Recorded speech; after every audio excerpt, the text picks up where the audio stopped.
A statement.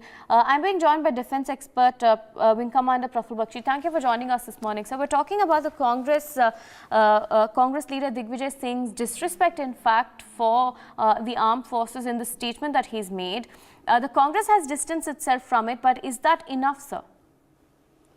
Thank you, Aarti, for asking this question. Absolutely, I would further agree that at least first step Congress has taken, that it has disowned the statement of Digvijaya Singh, or distanced itself, and have said that this is Mr. Digvijaya Singh's own statement, not supported by Congress. At least now some positive action has been taken. And secondly, they have said that we respect all military action which India takes, and they do not doubt it. Second. And third, yes, they are saying they did military action earlier. Nobody disputes that.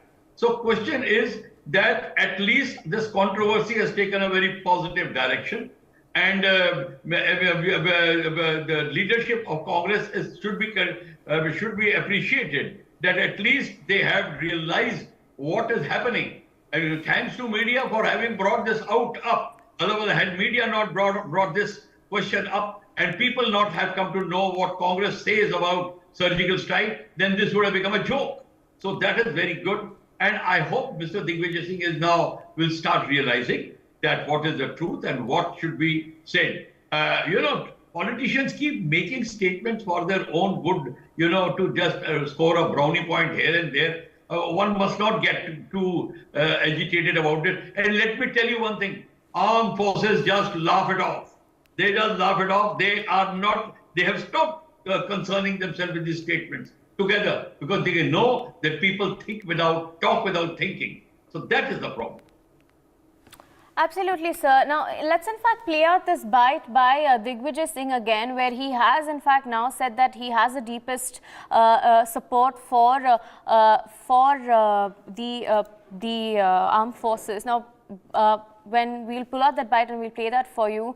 Until then, let me rope in my colleague Ajay on the broadcast. Ajay, now take us through the development that's come in on this story. Digvijay has come out and now, tried to defend his statement, also tried to say that he supports the armed forces, although surgical strikes had taken place.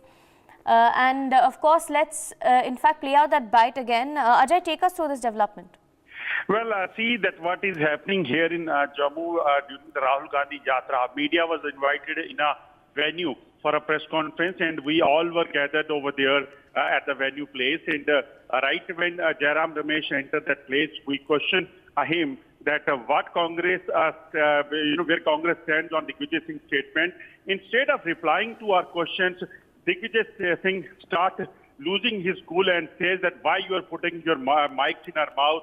He started saying that why media is trying to heckle me, and this is what exactly happening. And on one first attempt when we have questioned him, he did not reply. And after some time, some people came and they pushed us out from the venue where press conference has to take place.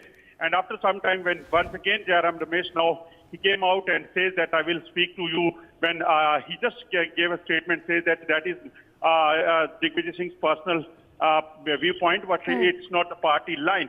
But when we asked him that what Congress is going to do against Digvijaya Singh, are you going to give him any notice, or going to take any action against Digvijaya Singh, then he once again starts running and says that I will not speak to you. Once again, he loses his temper and started running from our question. It clearly shows that Congress knows that Digvijaya Singh's statement is going to give damage, especially when he was using, we asked him, especially that when he was using the platform of Rahul Gandhi, when he was walking with the Rahul Gandhi Bharat Jodo Yatra, then he is giving statement in Jammu and Kashmir on the forces.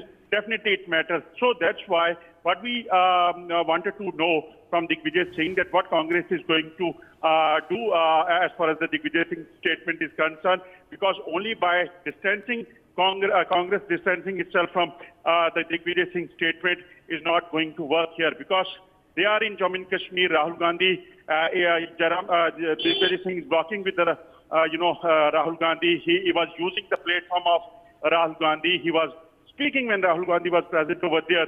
then how could Digvijaya Ramesh or the Congress can say that that is his personal viewpoint? Right, stay with us, Ajay. Let's quickly listen into what Digvijay Singh had to say. The comments by the opposition, I have got the greatest regard and respect for our defense forces, and I hold them in highest esteem. Right. In fact, Ajay, stay with us. Let me quickly rope in Wing Commander Bakshi on this respect. Wing Commander Bakshi, now we've seen that Digvijay Singh has come out, and this time he said that, I have deep respect for the armed forces, but he did in fact question the surgical strike earlier. Now, can this be seen as a U-turn on a statement? Perhaps. But the fact remains that the Congress now is still saying that Prime Minister Modi or the BJP must answer these questions. Was speaking with.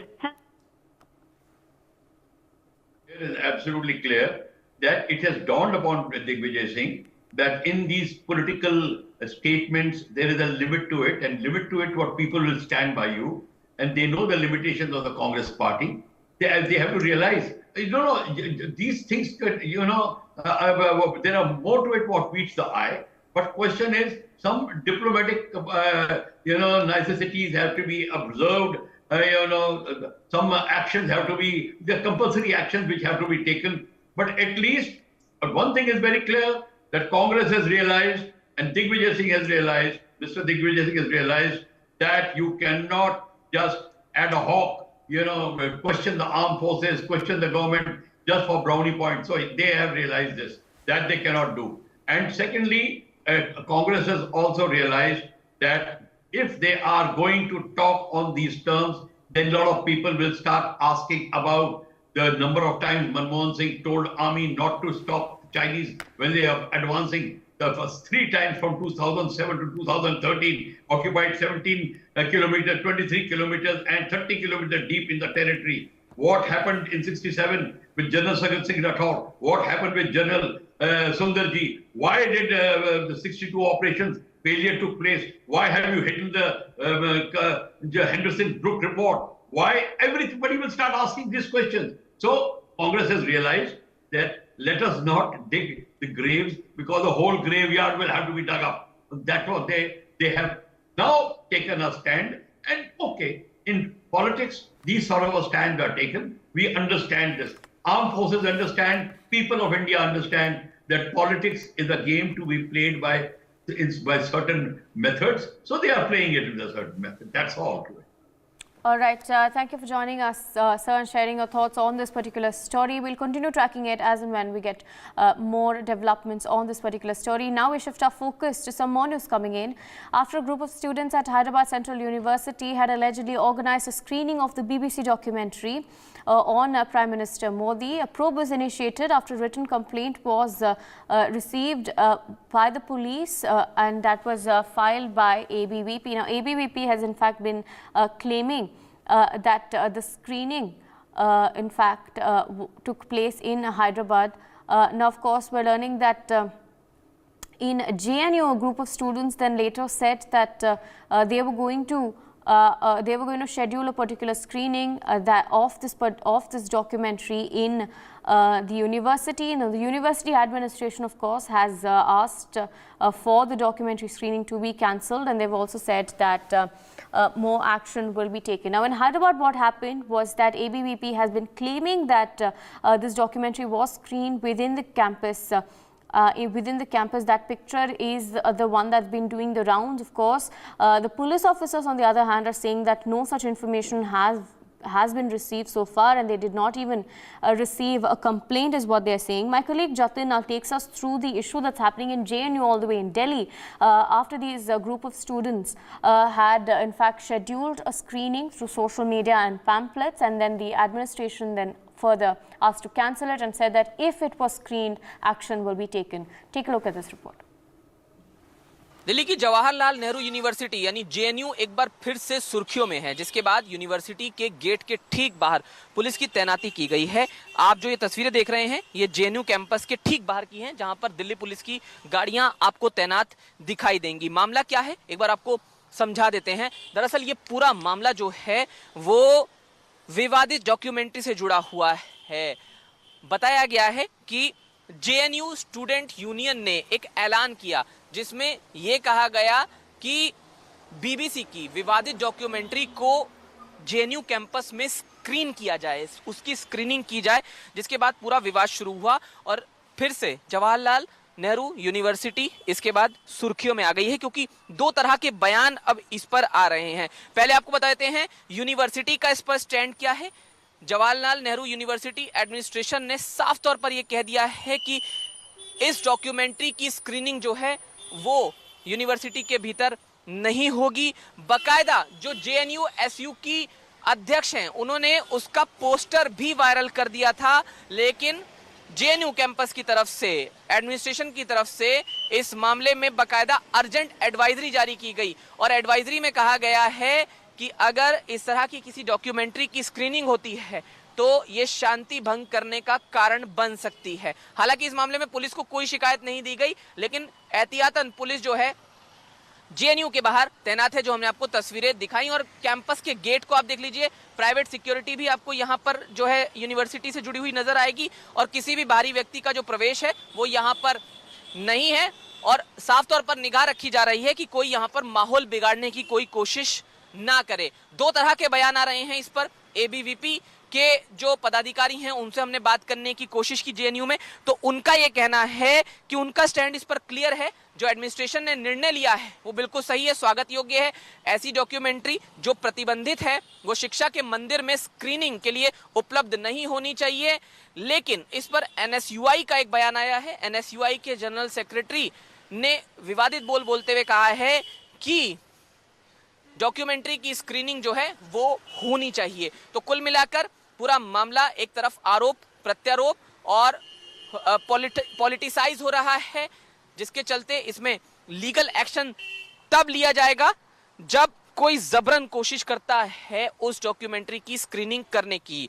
24 जनवरी रात 9 बजे के लिए कहा गया था कि documentary की screening हो, लेकिन अब जाहिर है कि पूरा मामला एक विवाद में भी तब्दील होता हुआ दिखाई दे रहा है। हालांकि इस बीच पुलिस अधिकारियों से हमारी बात हुई और साथ साथ जेएनयू एडमिनिस्ट्रेशन ने भी साफ कर दिया है कि कैंपस में पूरी तरह से शांति है, लेकिन अगर शांति को भंग करने की कोई कोशिश करता है तो उस पर कड़ा एक्शन होगा। दिल्ली में कैमरामैन दिलीप के साथ Jatin Goswami, India news. JNU campus के बाहर इस समय हम मौजूद हैं, आपको तस्वीरें दिखा देते हैं। जेएनयू कैंपस एक बार फिर से सुर्खियों में है। वजह है बीबीसी की जो विवादित डॉक्यूमेंट्री है उसकी स्क्रीनिंग की बात यहां पर कही गई थी। हालांकि जेएनयू प्रशासन ने, जैसा कि हमने आपको बताया, कि उस पर रोक लगा दी है, स्क्रीनिंग पर रोक लगा दी है। एनएसयूआई के जो जनरल सेक्रेटरी हैं जेएनयू में, मसूद रजा खान, वो हमारे साथ इस समय मौजूद हैं। आपका इस पर स्टैंड क्या है जो स्क्रीनिंग पर रोक लगाई गई है? तो देखिए, हमारा स्टैंड वही है जो जेएनयू एसयू के छात्रों का, जेएनयू के कॉमन छात्रों का स्टैंड है। स्टैंड क्लियर है कि जो स्क्रीनिंग है, हम जेएनयू प्रशासन से अनुरोध करेंगे कि स्क्रीनिंग को चलने दी जाए। स्क्रीनिंग है, स्क्रीनिंग से हमको नहीं लगता है कि किसी को भी जेएनयू को, प्रशासन को कोई दिक्कत होनी चाहिए या इनसे जेएनयू के छात्रों को कोई दिक्कत हो रही है। ये स्क्रीनिंग एक मूवी स्क्रीनिंग टाइप है, क्योंकि बीबीसी का डॉक्यूमेंट्री आया है, उसमें हकीकत मतलब लेकिन दिखाया गया है सेम चीज को। ऐसा नहीं कि हम कोई कट पेस्ट करके तो मोदी जी के अगेंस्ट में चलवाएंगे या कुछ अलग से अपना दिखलाएंगे, ऐसा नहीं है। जो डॉक्यूमेंट्री बनी है, बीबीसी की जो डॉक्यूमेंट्री बनी है, तो ये जाहिर सी बात है कि जो देश में कम्युनिकेशन जो डिपार्टमेंट देखता है वहां से पास होके ही आई होगी, सेंसर बोर्ड से। हालांकि देखिए, सेंसर बोर्ड भी देश के एक संस्थान है, हिस्सा है, वहां से पास होके आई होगी। जब उसने पास कर दिया, वहां कोई दिक्कत नहीं हुई, तो फिर जेएनयू में चलने में क्या? सेंसर बोर्ड अपना काम करता है, लेकिन जब कोई चीज बैन हो जाती है, कोई चीज अगर दिखाने को मना कर दिया जाता है, तब उसे एक शिक्षा संस्थान में दिखाया जाना, क्या आपको ये गलत नहीं लगता है? देखिए, मतलब मना नहीं किया जाता है। पहले ऑफिशियल मतलब जेएनयू के छात्रों के द्वारा होता है कि इस स्क्रीनिंग को दिखाया जाएगा, लेकिन फिर अचानक से जेएनयू के प्रशासन के द्वारा से एक सर्कुलर रिलीज होता है और सर्कुलर में ये कहा जाता है कि जो भी इस स्क्रीनिंग में मौजूद होंगे या इस स्क्रीनिंग का हिस्सा होंगे उस पर कार्रवाई की जाएगी। कोई चीज अगर बाहर भी बैन है तो शिक्षा संस्थान ने अपनी जिम्मेदारी निभाते हुए उसे इंटरनल बैन। कहाँ बैन है बताइए पहले? देखिए, अगर उसे मना किया गया उसको दिखाने के लिए, उसको बैन किया गया। बैन कहाँ किया गया? मना क्यों किया गया? मना किया गया या हम मान्य, मना क्यों किया गया, हम ये तो बताइए। मतलब इसके पीछे का कारण जो भी है वो सरकारी तंत्र द्वारा जब इसमें चीजें आई हैं सामने, तंत्र द्वारा या सरकार के तंत्र द्वारा, बताइए ना आप। सरकारी तंत्र के द्वारा या सरकार के तंत्र के द्वारा। बीबीसी ने जो डॉक्यूमेंट्री बनाया है, तो बीबीसी आप जान ही रहे हैं कि इसमें कोई शक करने की बात नहीं कि बीबीसी एक बहुत बड़ा ऑथराइज चैनल है। वो हमेशा हर एक चीज़ पे डॉक्यूमेंट्री करता है। अगर वो 2003 में जो भी हिंसा हुई है, उस हिंसा को में क्या सच है और क्या हुआ था उस हिंसा को, बस उसी चीज़ को दिखाना। आपका स्टैंड ये है, एनएसयूआई का स्टैंड ये है, हम ये कहें कि आप चाहते हैं कि उसकी स्क्रीनिंग हो। देखिए, हम ये चाहते हैं कि जेएनयू प्रशासन इस स्क्रीनिंग के लिए मना नहीं करे। जो भी सर्कुलर आया है उस सर्कुलर को वापस ले। क्या अपना स्टैंड आप कोई लेंगे? अभी तक देखिए, हम अपने स्टैंड लेने के अभी मेरा पार्टी की तरफ से ऑफिशियली इसके तरफ से कोई स्टैंड नहीं आया है, तो इसलिए हम अभी इस पे कुछ वैसी टिप्पणी नहीं कर सकते। पार्टी की तरफ से हम कोई टिप्पणी, एज ए हम अपना student, as a common student हम ये कह सकते हैं कि हम आदेश, मतलब हम अनुरोध कर सकते हैं जेएनयू प्रशासन के कि आप जो भी ये सर्कुलर आया है इस सर्कुलर को वापस लीजिए। और जो स्क्रीनिंग, ऐसा नहीं है कि ये पहली स्क्रीनिंग है। अच्छा, इससे पहले कश्मीरी फाइल्स या उससे पहले और भी स्क्रीनिंग जेएनयू में तमाम पार्टियों के द्वारा स्क्रीनिंग है, जेएनयू का हिस्सा है हमेशा से। जो भी रहता है, जो देश हित में मूवी रहती है, जो उस टाइप की रहती है, तो स्क्रीनिंग हमेशा से चलता रहता है। ऐसा नहीं है कि जेएनयू में स्क्रीनिंग बैन है और आज कोई खास मौके पर या खास तौर पे प्राइम मिनिस्टर को क्रिटिसाइज करने के लिए स्क्रीनिंग दिखा दी, ऐसी कोई बात नहीं है। तो मसूद रजा खान है जो एनएसयूआई जेएनयू में जनरल सेक्रेटरी हैं, और उनका स्टैंड आप यहां पर सुन रहे थे। दिल्ली में कैमरामैन दिलीप के साथ Jatin Goswami, India news. All right, we'll continue tracking as these stories develop. For now, we'll take a short break.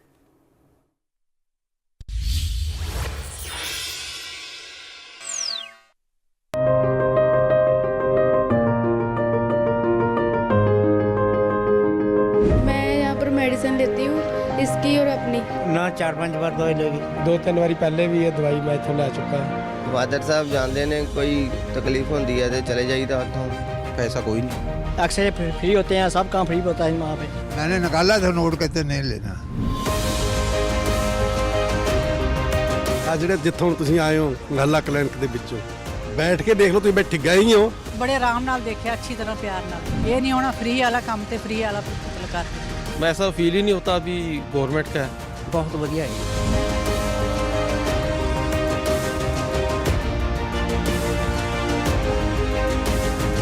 ਇਹੋ ਜਿਹਾ ਗਵਰਨਮੈਂਟ ਕੰਮ ਕਰਦੀ ਹੈ ਨਾ, ਉਹ ਬਹੁਤ ਸ਼ਲਾਘਾਯੋਗ ਹੈ। ਜੋ ਬੰਦਾ ਆਪਣੇ ਟੈਸਟ ਨਹੀਂ ਕਰਾ ਸਕਦਾ ਉਹ ਟੈਸਟ ਕਰਾ ਸਕਦਾ। ਵਧੀਆ ਕੀਤਾ ਮੈਂ बहुत ਵਧੀਆ ਕੀਤਾ ਰਾਜੇ, ਜਿਹੜੇ ਥਾਂ ਥਾਂ ਨੇ ਕਲੀਨਿਕ ਹੋਰ ਤੇ ਸਰਕਾਰੀ ਹਸਪਤਾਲ ਵੀ ਹੁਣ ਪੁੱਛ ਗਿੱਛ ਹੁੰਦੀ ਆ। जब इनका ट्रीटमेंट ठीक है, बिहेवियर ठीक है, दैट्स व्हाई पीपल कम। ये तो ग्रेटेस्ट है, बहुत बड़ा काम है। जितने भी लोगों से मैंने बात किया वो सभी खुश हैं और वो सभी अप्रिशिएट करते हैं।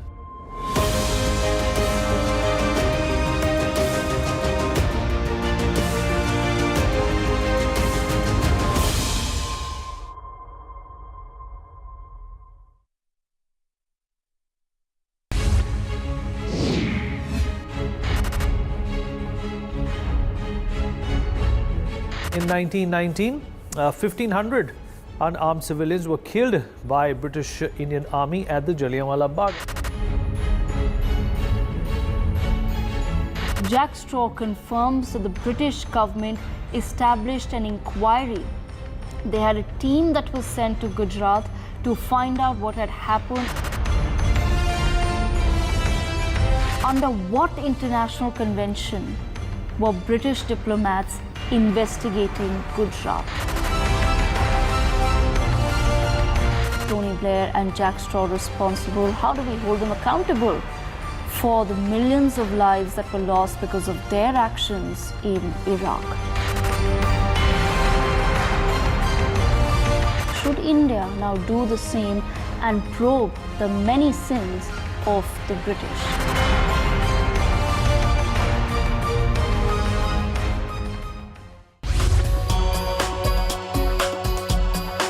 Amidst biased news and lopsided views, NewsX amplifies the Janta's voice, where your views shape the news.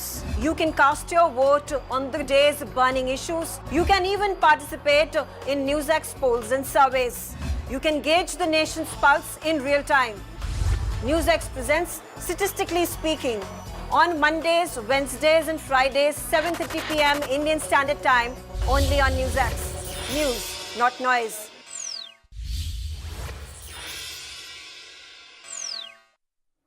Welcome back. You're watching NewsX. I'm Aarti Krishnan. Let's make a start with the top headlines. Amid a ban on the BBC documentary on Prime Minister, ABVP raises concern of an alleged screening in a Hyderabad university. Now a group of Delhi's JNU students plan to screen the documentary. The university vows strict action.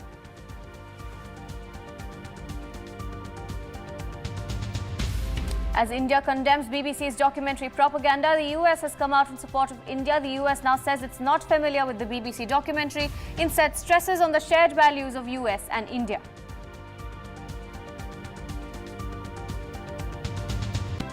After Digvijaya Singh's remarks on India's surgical strikes under the UPA government, BJP trains guns at the leader and the Congress.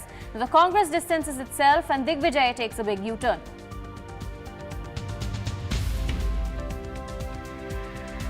Two passengers were deboarded from a SpiceJet flight bound to Hyderabad from Delhi airport. The airline claims the passenger was deboarded for misbehaving with a female cabin crew member. As the Bharat Jodo Yatra continues in Jammu and Kashmir, the local party's Lord Rahul's efforts after Farooq Abdullah, now Mahbooba Mufti, backed Rahul Gandhi and calls the Yatra the only true outreach. As Pakistan faces deep economic turmoil, first malls shut down early, people fight for food on streets, and now massive power outages plague the nation as it scrambles for monetary aid.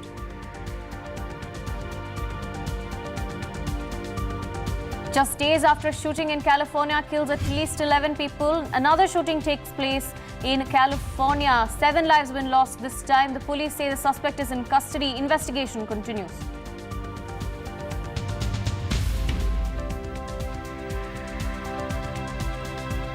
Those were the headlines. We're getting some breaking news coming in from Delhi.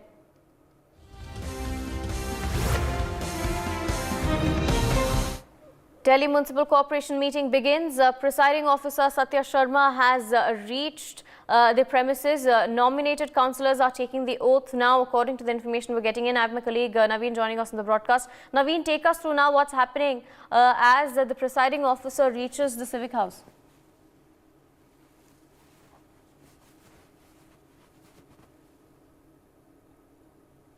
यानी जो nominated counsellors हैं उन्होंने शपथ ली है और उसके बाद अभी तक में जो तमाम चुने हुए काउंसलर्स हैं वो धीरे धीरे शपथ ले रहे हैं क्योंकि शपथ थोड़ा लंबा चलने वाला है क्योंकि कुल 250 जो काउंसलर्स हैं वो इलेक्टेड होकर आए हैं दिल्ली नगर निगम के लिए। तो एक एक करके सभी पार्षदों को अभी के समय शपथ दिलाया जा रहा है और इसमें थोड़ा समय लग सकता है। जो एक बार जब सभी पार्षद शपथ ले लेंगे उसके बाद जो मेयर के इलेक्शन की प्रोसेस है वो शुरू होगी। बैलेट बॉक्स बनाए गए हैं और तमाम जो काउंसलर्स हैं वो बैलेट बॉक्स में जाकर अपने वोट का कास्ट कर सकेंगे मेयर इलेक्शन के लिए। तो अभी तक जो हाउस है वो पूरी तरह से शांतिपूर्ण तरीके से चल रहा है क्योंकि जब प्रिसाइडिंग ऑफिसर सत्या शर्मा ने ये कहा कि पहले एल्डरमैन को शपथ दी जाएगी तो आम आदमी पार्टी ने इसका विरोध किया लेकिन उनकी तरफ से कोई हंगामा देखने को नहीं मिला। तो अभी के समय जो 10 एल्डरमैन है वो शपथ ले चुके हैं और अभी के समय जो चुने हुए पार्षद हैं जो इलेक्टेड पार्षद हैं वो धीरे धीरे शपथ ले रहे हैं।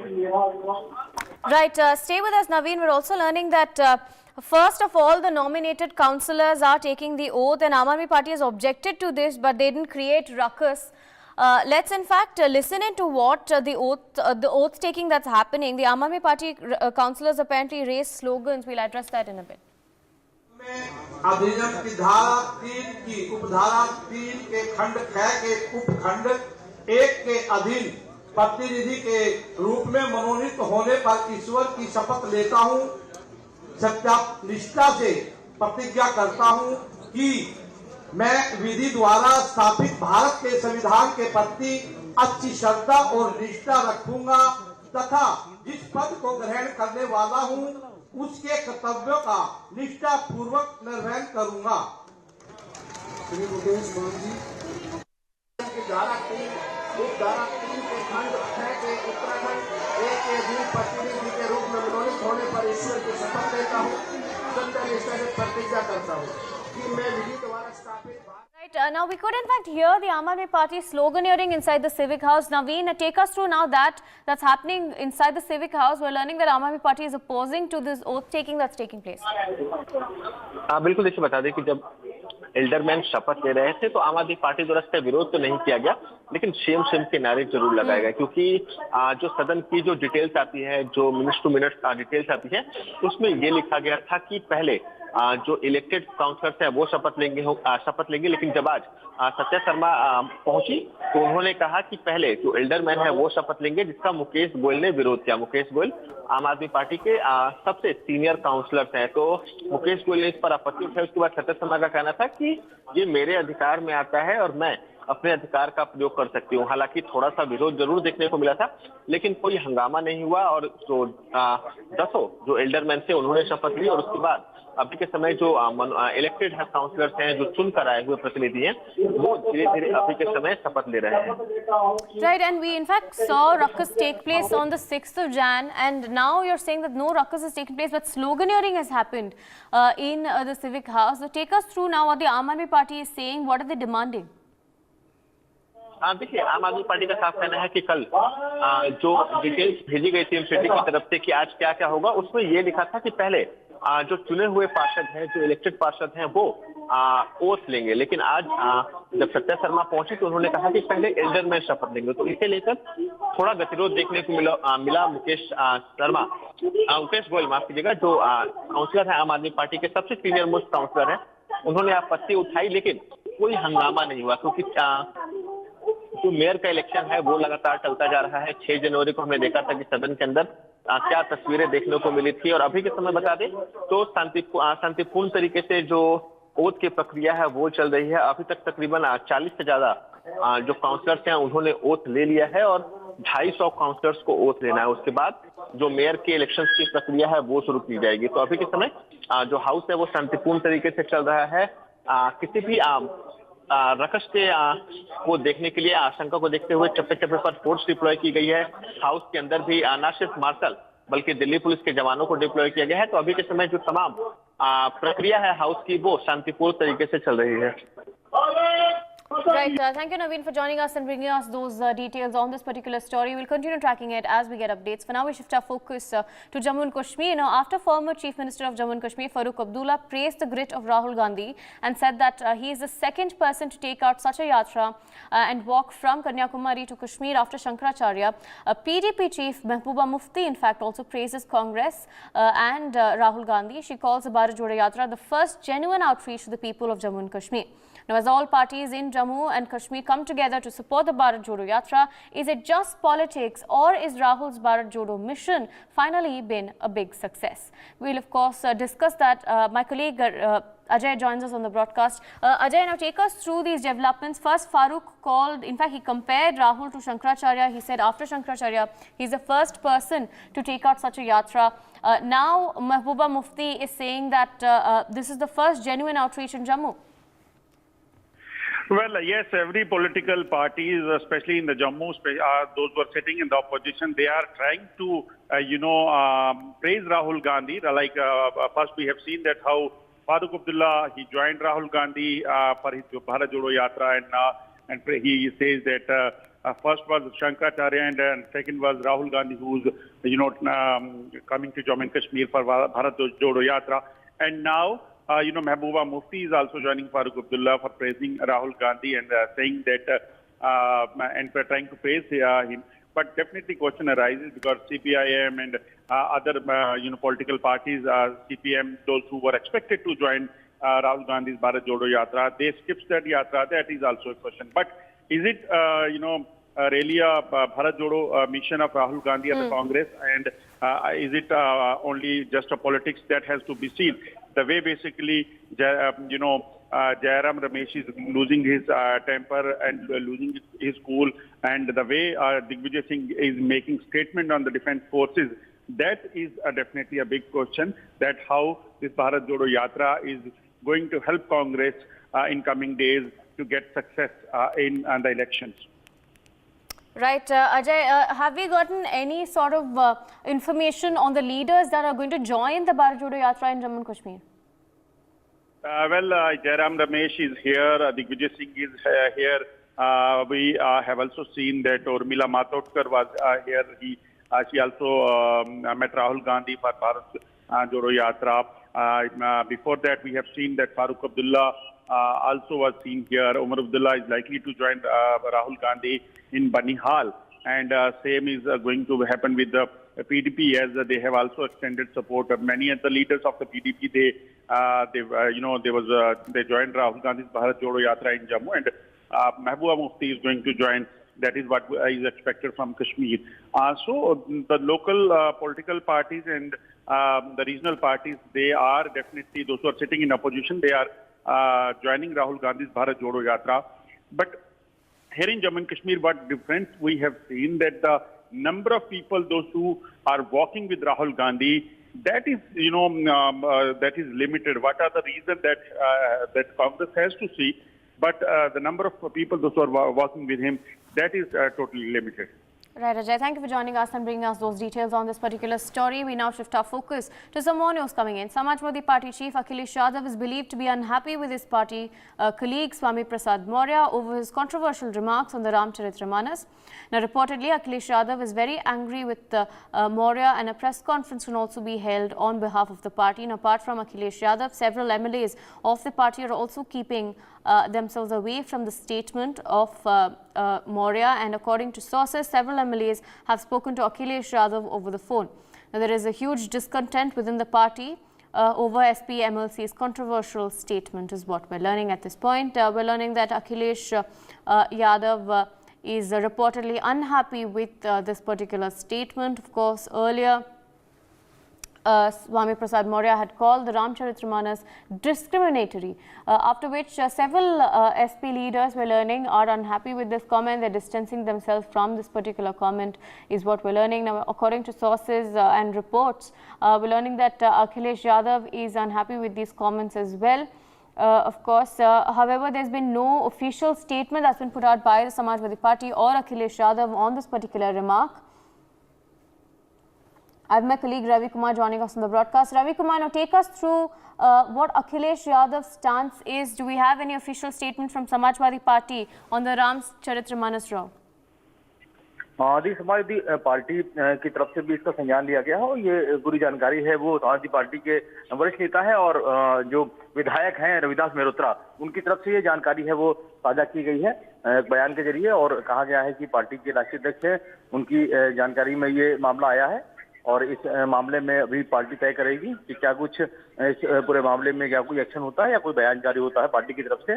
तो ये अभी फिलहाल इसके लिए भी समाजवादी पार्टी की तरफ से कोई बयान जारी फिलहाल अभी नहीं किया गया। हालांकि समाजवादी पार्टी के जो वरिष्ठ नेता हैं और विधायक हैं रविदास मेहरोत्रा की तरफ से जरूर एक बयान सामने आया है, और जिसमें इस बयान को लेकर जो स्वामी प्रसाद मौर्य की तरफ से जो बयान दिया गया है रामचरितमानस को लेकर, उनकी पंक्तियों को लेकर जो उन्होंने आपत्ति जताई है, और इस पूरे मामले को लेकर अभी फिलहाल जहां लगातार गहमागहमी बनी हुई है, वहीं आपको बता दें कि अखिल भारत हिंदू महासभा अभी इस पूरे मामले को लेकर अभी कुछ देर बाद है जीपीओ पे इकट्ठे होकर और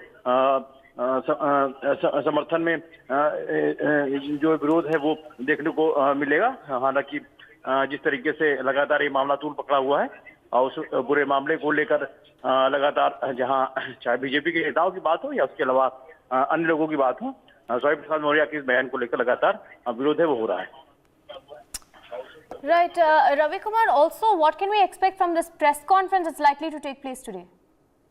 देखिए कुछ जानकारियां आ रही हैं कि जो समाजवादी पार्टी के राष्ट्रीय अध्यक्ष अखिलेश यादव हैं वो इस पूरे मामले पर प्रेस कॉन्फ्रेंस कर अपनी बात कह सकते हैं, लेकिन फिलहाल अभी तक इस पूरे मामले की जो जानकारी है वो समाजवादी पार्टी की तरफ से कोई साझा नहीं की गई। हालांकि रविदास मेहरोत्रा जो कि समाजवादी पार्टी के वरिष्ठ नेता हैं और विधायक भी हैं, उनकी तरफ से जरूर एक बयान कल जारी हुआ था और जिसमें उन्होंने कहा था कि स्वामी प्रसाद मौर्य का ये व्यक्तिगत बयान है और उसको व्यक्तिगत ही माना जाए, और इस बयान को लेकर जो जानकारी है वो समाजवादी पार्टी राष्ट्रीय अध्यक्ष यानी अखिलेश यादव तक पहुंचा दी गई है और वही तय करेंगे इस पूरे मामले में कि उन्हें क्या कुछ इस पे एक्शन लेना है या जो भी आगे की चीजें हैं वो उनकी तरफ से होंगी। लेकिन फिलहाल अभी मामला है पार्टी के तरफ है, अब ये देखना होगा कि पार्टी इस पूरे मामले में क्या एक्शन लेती है। समाजवादी पार्टी राष्ट्रीय अध्यक्ष हैं वो इस पूरे मामले में क्या कोई बयान जारी करते हैं या प्रेस कॉन्फ्रेंस करते हैं, फिलहाल अभी इसके लिए इंतजार करना होगा।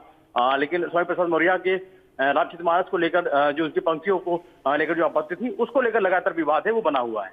Right, Ravi, thank you for joining us and bringing us those details on this particular story. We now shift our focus to some more news coming in. A passenger on a SpiceJet flight was deboarded because of his misbehavior with one of the female cabin crew members. Now, in a video surfacing online, the flight crew and passengers are seen involved in a verbal fight after a male passenger allegedly misbehaved and inappropriately touched a female crew member.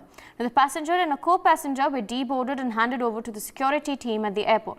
The crew alleged that the passenger had touched one of the crew members inappropriately. On the other hand, the fellow passengers claimed that it was an accident due to the confined area on the flight. Now, the passenger later, in fact, gave a written apology, but he was offloaded and arrested by airport security to avoid any further conflict. Now, SpiceJet's statement said that during boarding at Delhi, one of the passengers misbehaved and behaved in an unruly and inappropriate manner, harassing and causing disturbance to the cabin crew. The crew informed the PIC and security staff of the same, is what SpiceJet's statement now says. I have my colleague Jatin joining us on the broadcast. Jatin, now take us through what's happened on this Delhi to Hyderabad flight and this particular person who had allegedly misbehaved with a female cabin crew member.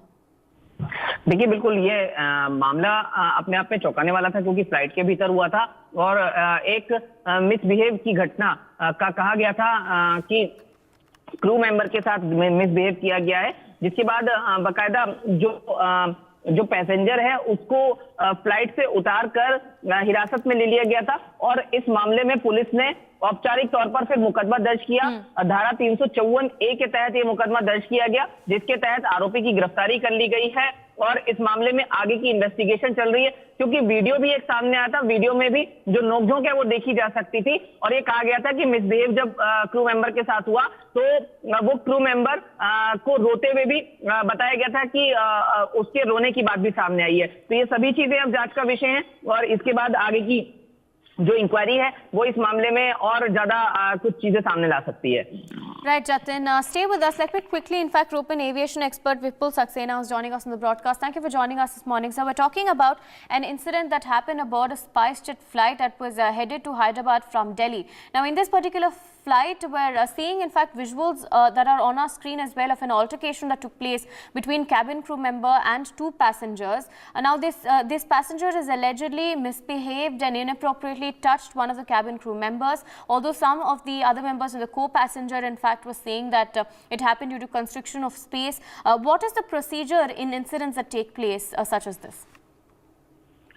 In this case, the procedure is that matter has to be reported to the airline management and also to the DGCA within 12 hours of the landing of the aircraft. And firstly, the pilot command must inform the destination airfield that there is a case of unruly passenger and the passenger has to be handed over to the police. This is how it is handled. Then subsequently, the matter is to be investigated by internal committee of the airline, which is well constituted under CAR of May 2017. And thereafter, within 10 days, they have to dispose of the further course of action, what is to be done with this case in particular.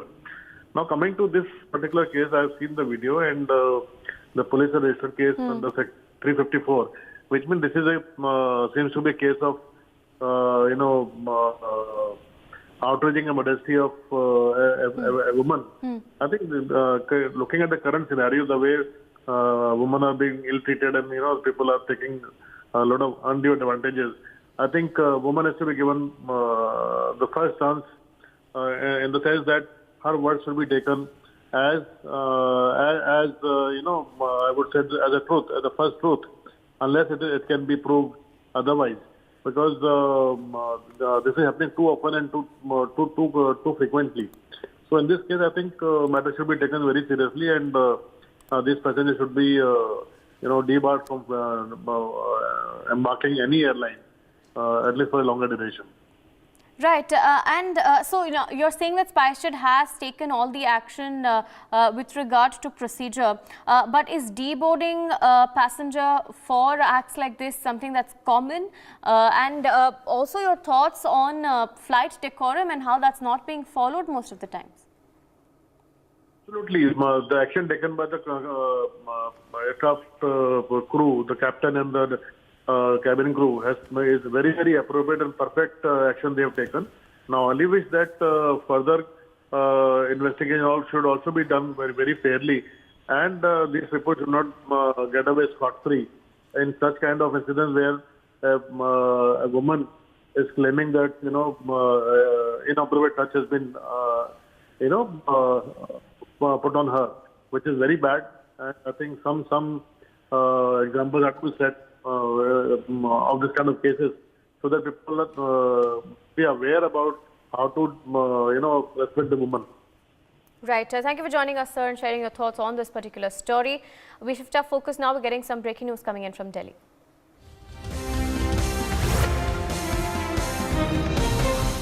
We're getting updates in the Delhi excise policy corruption case. The hearing has been adjourned in Rouse Avenue Court. The next hearing of the case in Rouse Avenue Court will be on the 17th of February. CBI has now filed a reply on the accused's bail. CBI has also filed a charge sheet in the excise policy case. I have my colleague Ashish joining us on the broadcast. Ashish, now take us through the next hearing that's going to take place is on the 17th of February in the excise policy corruption case. Take us through what's happened in terms of the CBI's reply.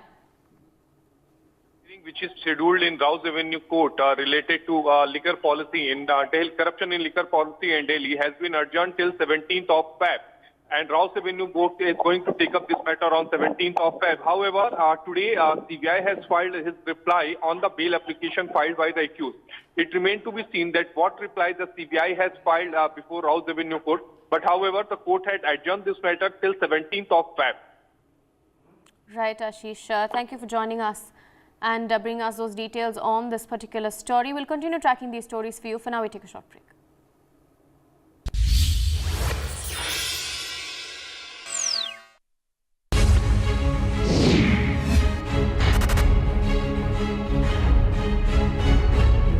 In 1919, 1,500 unarmed civilians were killed by British Indian Army at the Jallianwala Bagh. Jack Straw confirms that the British government established an inquiry. They had a team that was sent to Gujarat to find out what had happened. Under what international convention were British diplomats investigating Gujarat? Tony Blair and Jack Straw responsible. How do we hold them accountable for the millions of lives that were lost because of their actions in Iraq? Should India now do the same and probe the many sins of the British?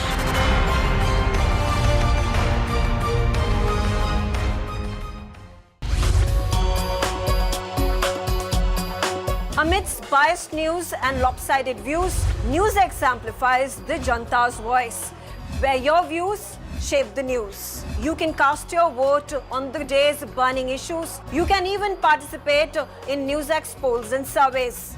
You can gauge the nation's pulse in real time. NewsX presents Statistically Speaking on Mondays, Wednesdays and Fridays, 7:30 p.m. Indian Standard Time, only on NewsX. News, not noise.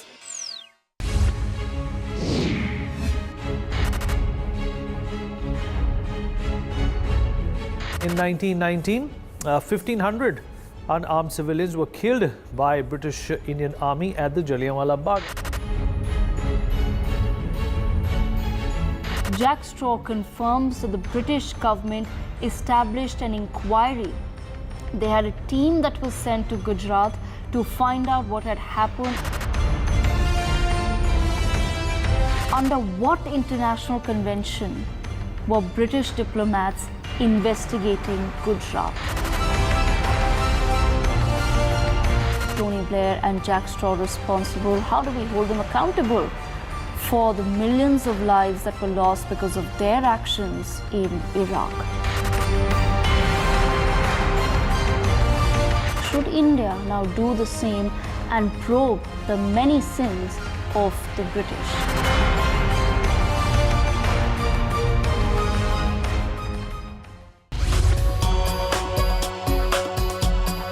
Amidst biased news and lopsided views, NewsX amplifies the Janta's voice, where your views shape the news. You can cast your vote on the day's burning issues. You can even participate in NewsX polls and surveys. You can gauge the nation's pulse in real time. NewsX presents Statistically Speaking on Mondays, Wednesdays and Fridays, 7:30 p.m. Indian Standard Time, only on NewsX. News, not noise.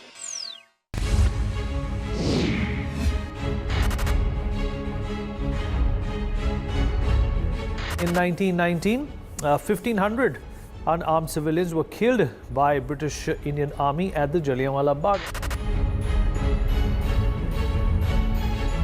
Jack Straw confirms that the British government established an inquiry. They had a team that was sent to Gujarat to find out what had happened. Under what international convention were British diplomats investigating Gujarat? Tony Blair and Jack Straw responsible? How do we hold them accountable for the millions of lives that were lost because of their actions in Iraq? Should India now do the same and probe the many sins of the British?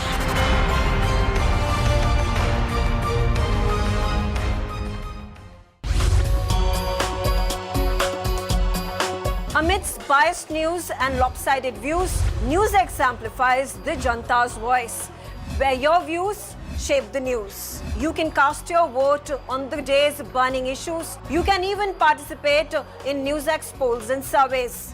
You can gauge the nation's pulse in real time. NewsX presents Statistically Speaking on Mondays, Wednesdays and Fridays, 7:30 p.m. Indian Standard Time, only on NewsX. News, not noise.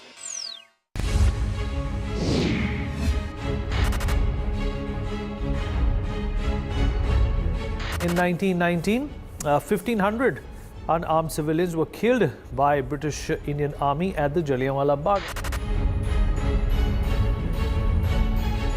Jack Straw confirms that the British government established an inquiry. They had a team that was sent to Gujarat to find out what had happened.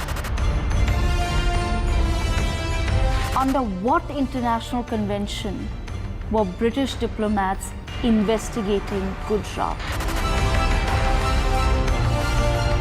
Tony Blair and Jack Straw responsible? How do we hold them accountable for the millions of lives that were lost because of their actions in Iraq? Should India now do the same and probe the many sins of the British?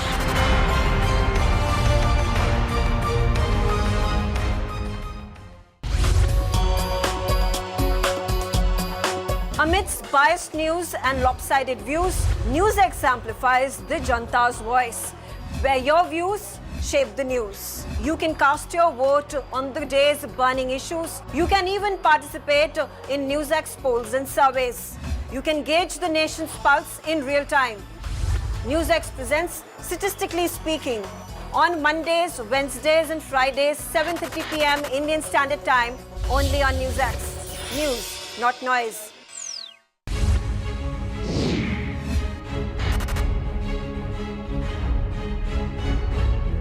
In 1919, 1,500 unarmed civilians were killed by British Indian Army at the Jallianwala Bagh.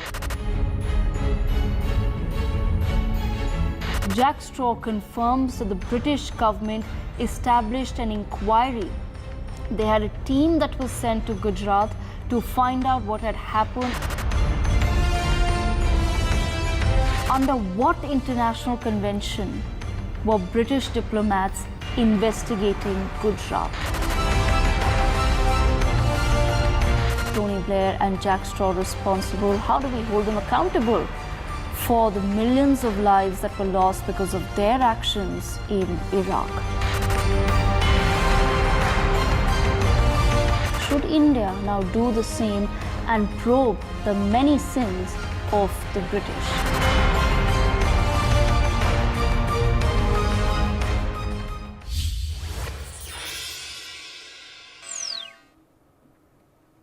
Welcome back. You're watching NewsX. I'm Aarti Krishnan. Let's make a start with the top headlines of the hour. Amid a ban on the BBC documentary on Prime Minister, ABVP raises concern of an alleged screening in a Hyderabad university. Now, a group of Delhi's JNU students plan to screen the documentary, and the university vows strict action.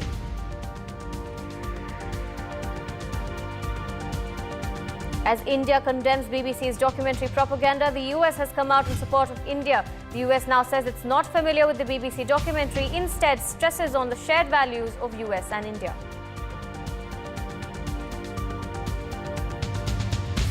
After Digvijaya's remarks on India's surgical strikes under the UPA government, BJP trains guns at the leader and the Congress. The Congress now distances itself while Digvijaya takes a big U-turn.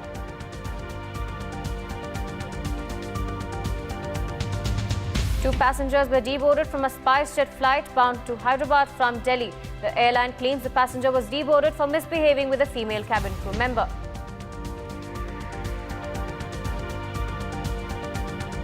As Bharat Jodo Yatra continues in Jammu and Kashmir, the local party's Lord Rahul's efforts after Farooq Abdullah, now Mehbooba Mufti backs Rahul Gandhi, calls the Yatra the only true outreach.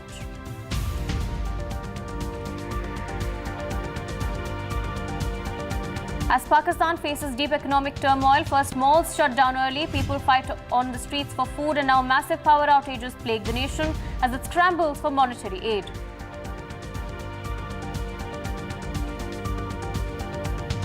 Just days after shooting in California kills at least 10 people, another shooting takes the lives of 7 in the region. Police now say the suspect is in custody and the investigation continues.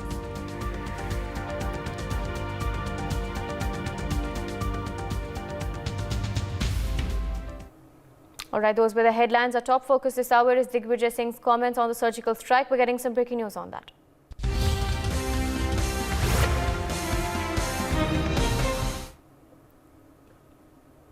Dogra Front protests against Congress leader Digvijay Singh's statements, anger over the insult to martyrs, and the protests against Congress grows in Jammu and Kashmir, and Digvijay posters have been burnt is what we're learning at this point.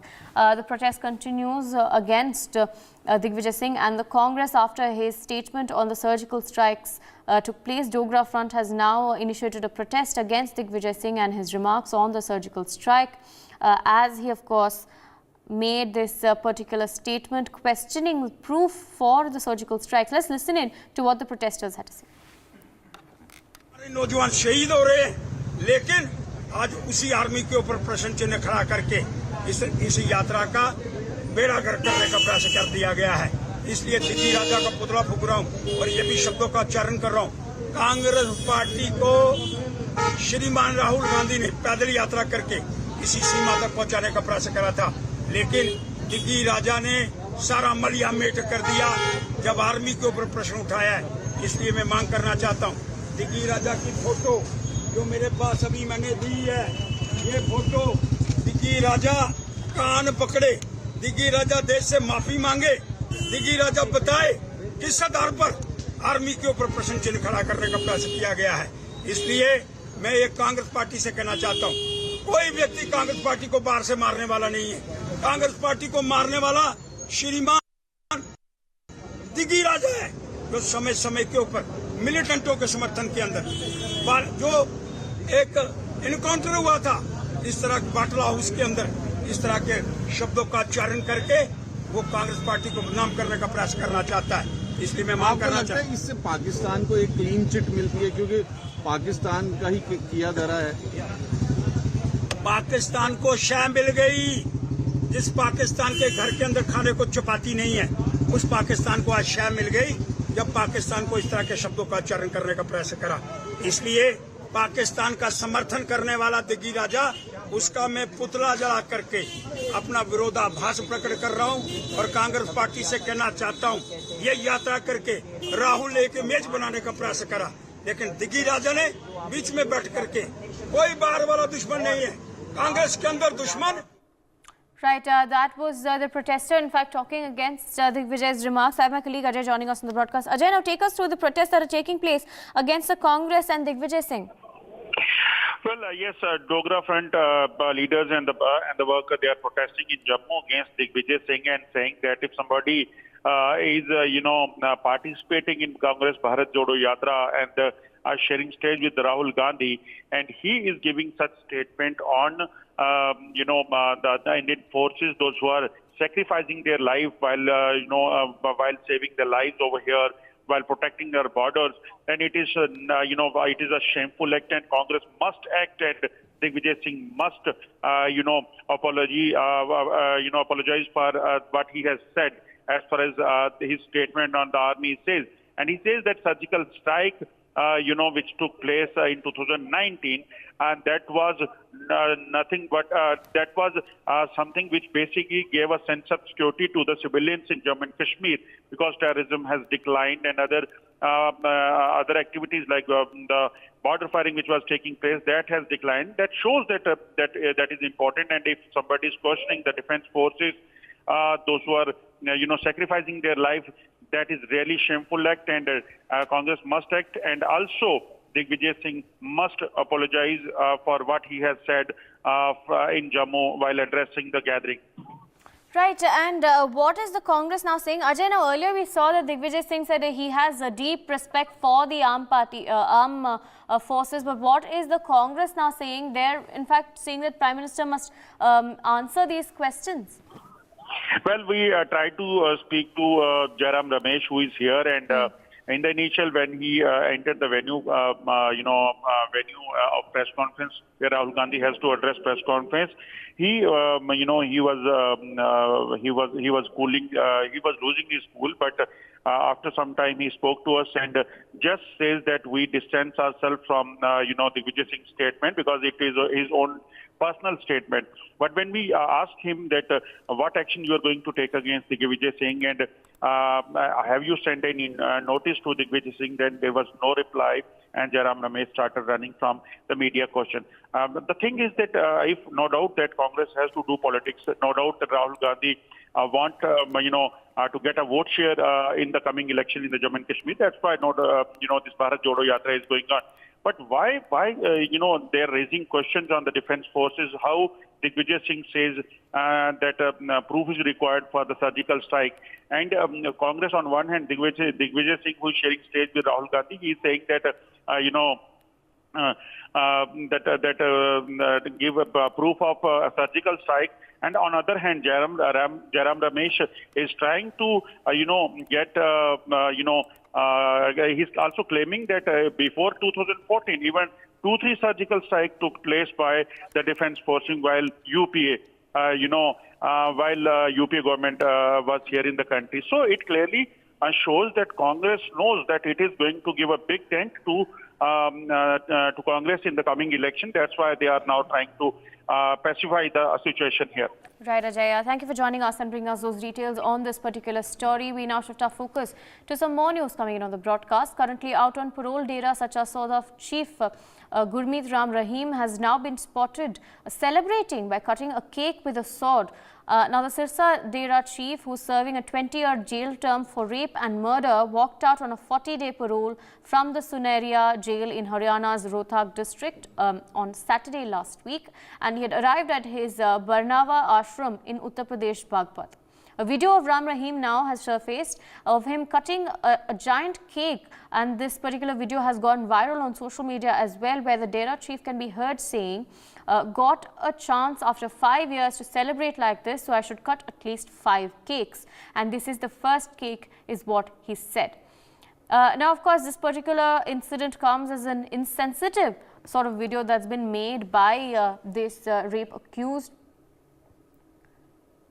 I have my colleague Dinesh joining me on the broadcast. Dinesh, take us through now the videos that's been surfaced of Ram Rahim cutting cake and celebrating as he serves a jail term for rape and murder.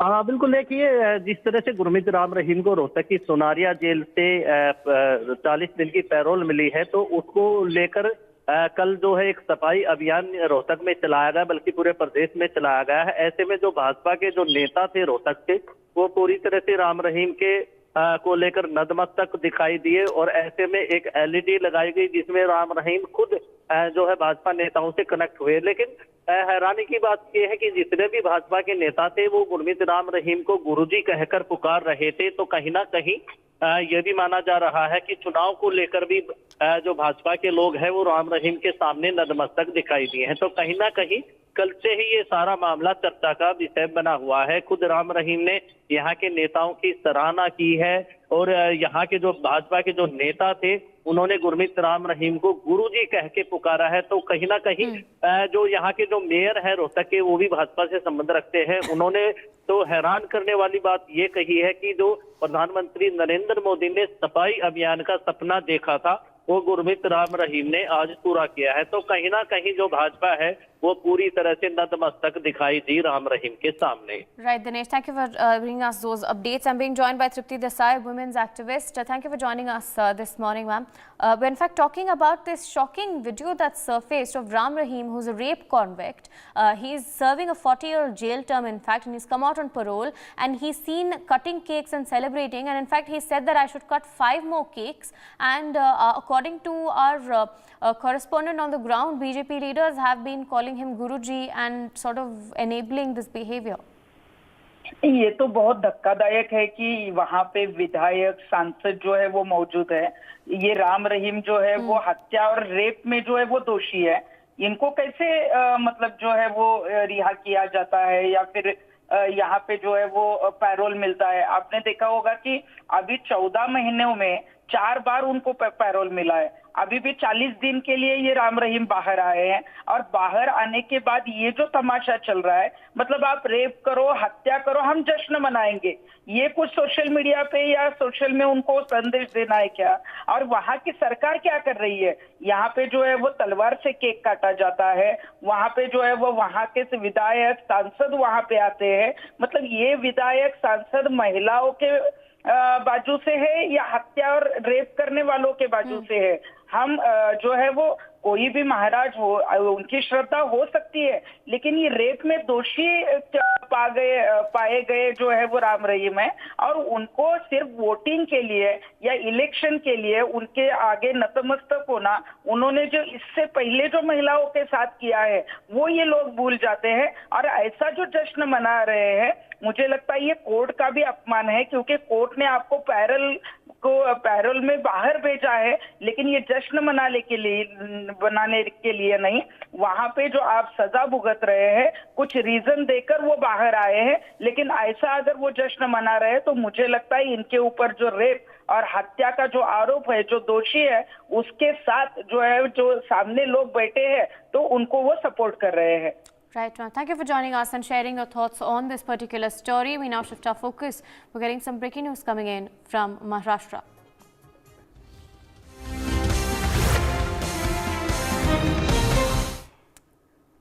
We're getting in news that Chief Minister Eknath Shinde and Deputy Chief Minister Devendra Fadnavis will meet Home Minister Ramcharitmanas today.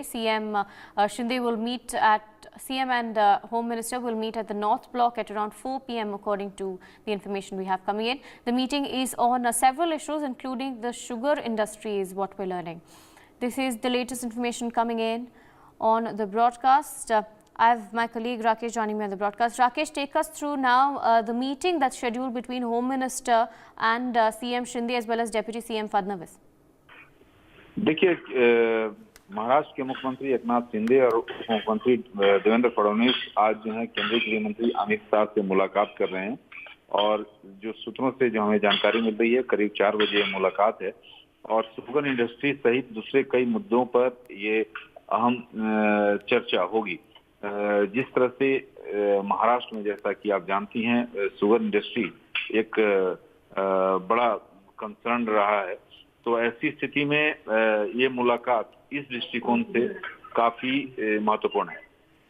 Right, Rakesh. What can we expect to be discussed in this particular meeting? We're learning that sugar industry is going to be discussed as well. देखिए, sugar industry के साथ साथ कई अहम मसले हैं, जैसे infrastructure, साथ ही साथ मॉडर्नाइजेशन मसले हैं, जिसको लेकर केंद्रीय गृह मंत्री अमित शाह के साथ जो है महाराष्ट्र के मुख्यमंत्री और डिप्टी सीएम उठा सकते हैं। तो ये महाराष्ट्र के दृष्टिकोण से ये काफी अहम बैठक मानी जा रही है। Right, Rakesh. Thank you for joining us and bringing us those details on that particular story. We now shift our focus to some news coming in internationally. The United States has backed India after the BBC documentary was banned in India from being screened. There was massive outrage in India as well on this propaganda spreading documentary. Now, of course, we're learning that US State Department has shut down Pakistani journalists' question on the BBC documentary on PM Modi's on PM Modi. The Ned Price, in fact, has said, "I'm not familiar with the documentary, but I'm familiar with the shared values that enact the United States and India as two thriving, vibrant democracies. When we have concerns about actions that are taken in India, we've voiced those and we've had an occasion to do that," is what State Department Chief Ned Price, spokesperson Ned Price said. And he's also hailed the diplomatic ties that US and India share with each other. He's also stressed that the two countries share exceptionally deep partnership and that both nations share the values that are common to American democracy and Indian democracy. Let's quickly listen in to his entire statement. One of those additional elements are the values that we share, the values that are common to American democracy and to Indian democracy. India, of course, is the world's largest democracy. It's a vibrant democracy, and again, we look to everything that ties us together, and we look to reinforce all of those elements. Right, I'm being joined by Joyita Basu, the editor of Sunday Guardian. Thank you for joining us, ma'am. We're in fact talking about how the US has now backed India, has said that it's not familiar with the BBC's documentary, but it's familiar with its shared values with India. And this question, in fact, has been posed by a Pakistani journalist, to which the US has now shut it down, saying that it values India's relationship with the United States more than this propaganda spreading documentary. Exactly. That is what I was thinking. That who could have, posed a question like that on a documentary made by basically a completely discredited media organization which thrives on fake news. How is it that, why is it even a matter of discussion? It should be a matter of discussion between the India and the US. And yeah, it obviously goes without saying. It had to be asked by a Pakistani journalist, a journalist from a country where they don't have power for, I think, 24 hours. I mean, there are food riots in that particular country going on. I mean, they do not have, they are in a situation where their economy, they're going the Sri Lanka way, perhaps inside the next 7 days or something. And they have the gall.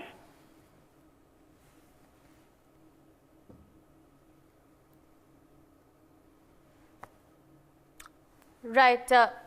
Right. Those, of course, thank you, ma'am, for joining us and sharing your thoughts on this particular story. Let's, in fact, quickly shift our focus to another aspect of the BBC documentary, Rao. Now, after a group of students at Hyderabad Central University had allegedly aired or screened this BBC documentary, what had happened is ABBP had then filed a complaint stating that this particular documentary was screened in Hyderabad Central University premises.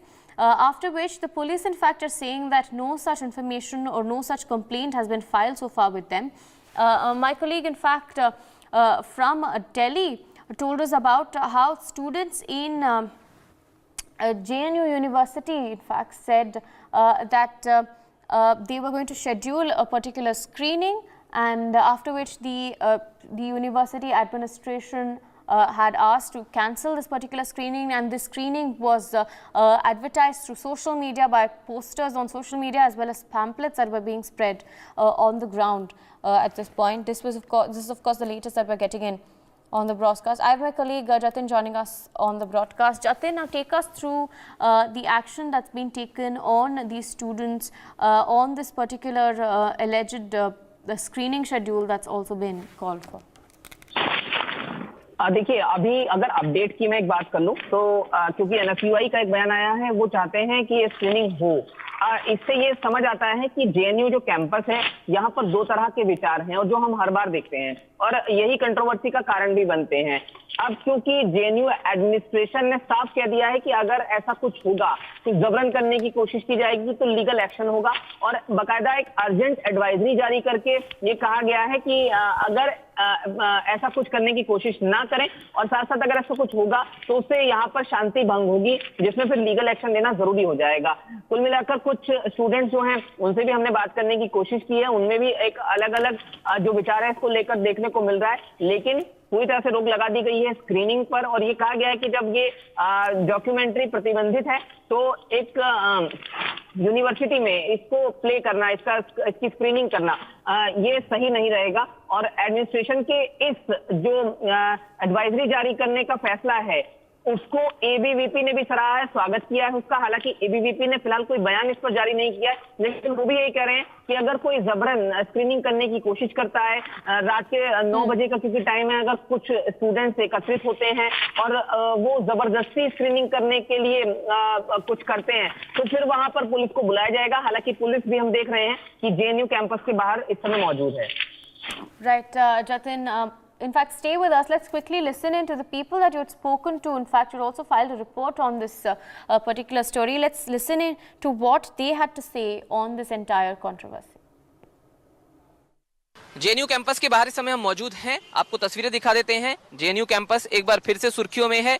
वजह है BBC की जो विवादित documentary है उसकी screening की बात यहां पर कही गई थी। हालांकि जेएनयू प्रशासन ने, जैसा कि हमने आपको बताया, कि उस पर रोक लगा दी है, स्क्रीनिंग पर रोक लगा दी है। एनएसयूआई के जो जनरल सेक्रेटरी हैं जेएनयू में, मसूद रजा खान, वो हमारे साथ इस समय मौजूद हैं। आपका इस पर स्टैंड क्या है जो स्क्रीनिंग पर रोक लगाई गई है? देखिए, हमारा स्टैंड वही है जो जेएनयू के छात्रों का, जेएनयू के कॉमन छात्रों का स्टैंड है। स्टैंड क्लियर है कि जो स्क्रीनिंग है, हम जेएनयू प्रशासन से यह अनुरोध करेंगे कि स्क्रीनिंग को चलने दी जाए। स्क्रीनिंग है, स्क्रीनिंग से हमको नहीं लगता है कि किसी को भी जेएनयू को, प्रशासन को कोई दिक्कत होनी चाहिए या इनसे जेएनयू के छात्रों को कोई दिक्कत हो रही है। ये स्क्रीनिंग एक मूवी स्क्रीनिंग टाइप है, क्योंकि बीबीसी का डॉक्यूमेंट्री आया है, उसमें हकीकत मतलब लेकिन दिखाया गया है सेम चीज को। ऐसा नहीं कि हम कोई कट पेस्ट करके तो मोदी जी के अगेंस्ट में चलवाएंगे या कुछ अलग से अपना दिखलाएंगे, ऐसा नहीं है। जो डॉक्यूमेंट्री बनी है, बीबीसी की जो डॉक्यूमेंट्री बनी है, तो ये जाहिर सी बात है कि जो देश में कम्युनिकेशन जो डिपार्टमेंट देखता है वहां से पास होके ही आई होगी, सेंसर बोर्ड से। हालांकि देखिए, सेंसर बोर्ड भी देश के एक संस्थान है, हिस्सा है, वहां से पास होके आई होगी। जब उसने पास कर दिया, वहां कोई दिक्कत नहीं हुई, तो फिर जेएनयू में चलने में क्या? ये सेंसर बोर्ड अपना काम करता है, लेकिन जब कोई चीज बैन हो जाती है, कोई चीज अगर दिखाने को मना कर दिया जाता है, तब उसे एक शिक्षा संस्थान में दिखाया जाना, क्या आपको ये गलत नहीं लगता है? देखिए, मतलब मना नहीं किया जाता है। पहले ऑफिशियल मतलब जेएनयू के छात्रों के द्वारा होता है कि इस स्क्रीन को दिखाया जाएगा, लेकिन फिर अचानक से जेएनयू के प्रशासन के द्वारा से एक सर्कुलर रिलीज होता है, और सर्कुलर में ये कहा जाता है कि जो भी इस स्क्रीनिंग में मौजूद होंगे या इस स्क्रीनिंग का हिस्सा होंगे, उस पर कार्रवाई की जाएगी। लेकिन कोई चीज अगर बाहर भी बैन है तो शिक्षा संस्थान ने अपनी जिम्मेदारी निभाते हुए उसे इंटरनल बैन। कहाँ बैन है बताइए पहले? देखिए, अगर उसे मना किया गया उसको दिखाने के लिए, उसको बैन किया गया। बैन कहाँ किया गया? मना क्यों किया गया? मना किया गया या हम मान्य, मना क्यों किया गया, हम ये तो बताइए। मतलब के पीछे का कारण जो भी है वो सरकारी तंत्र द्वारा जब इसमें चीजें आई हैं सामने, तंत्र द्वारा या सरकार के तंत्र द्वारा, बताइए ना आप। सरकारी तंत्र के द्वारा या सरकार के तंत्र के द्वारा? बीबीसी ने जो डॉक्यूमेंट्री बनाया है, तो बीबीसी आप जान ही रहे हैं कि इसमें कोई शक करने की बात नहीं कि बीबीसी एक बहुत बड़ा ऑथोराइज चैनल है। वो हमेशा हर एक चीज पे डॉक्यूमेंट्री करता है। अगर वो 2003 में जो भी हिंसा हुई है, उस हिंसा को में क्या सच है और क्या हुआ था उस हिंसा को, बस उसी चीज को दिखाना। आपका स्टैंड ये है, एनएसयूआई का स्टैंड ये है, हम ये कहें कि आप चाहते हैं कि उसकी स्क्रीनिंग हो। देखिए, हम ये चाहते हैं कि जेएनयू प्रशासन इस स्क्रीनिंग के लिए मना नहीं करे। जो भी सर्कुलर आया है उस सर्कुलर को वापस ले। क्या अपना स्टैंड आप कोई लेंगे? अभी तक देखिए, हम अपने स्टैंड लेने के, अभी मेरा पार्टी की तरफ से ऑफिशियली इसके तरफ से कोई स्टैंड नहीं आया है, तो इसलिए हम अभी इस पे कुछ वैसी टिप्पणी नहीं कर सकते। पार्टी की तरफ से हम कोई टिप्पणी, एज ए हम अपना student, as a common student, हम ये कह सकते हैं कि हम आदेश, मतलब हम अनुरोध कर सकते हैं जेएनयू प्रशासन के कि आप जो भी ये सर्कुलर आया है, इस सर्कुलर को वापस लीजिए। और जो स्क्रीनिंग, ऐसा नहीं है कि ये पहली स्क्रीनिंग है। अच्छा, इससे पहले कश्मीरी फाइल्स या उससे पहले और भी स्क्रीनिंग जेएनयू में तमाम पार्टियों के द्वारा स्क्रीनिंग है, जेएनयू का हिस्सा है। हमेशा से जो भी रहता है, जो देश हित में मूवी रहती है, जो उस टाइप की रहती है, तो स्क्रीनिंग हमेशा से चलता रहता है। ऐसा नहीं कि जेएनयू में स्क्रीनिंग बैन है और आज कोई खास मौके पर या खास तौर पे प्राइम मिनिस्टर को क्रिटिसाइज करने के लिए स्क्रीनिंग दिखा दी, ऐसी कोई बात नहीं है। तो मसूद रजा खान है जो एनएसयूआई जेएनयू में जनरल सेक्रेटरी हैं और उनका स्टैंड आप यहां पर सुन रहे थे। दिल्ली में कैमरामैन दिलीप के साथ Jatin Goswami, India news. Right, that was the NSUI talking about the JNU controversy, where of course they're asking for the BBC documentary to be screened there. We'll continue tracking this story for you as and when it develops. For now, we take a short break.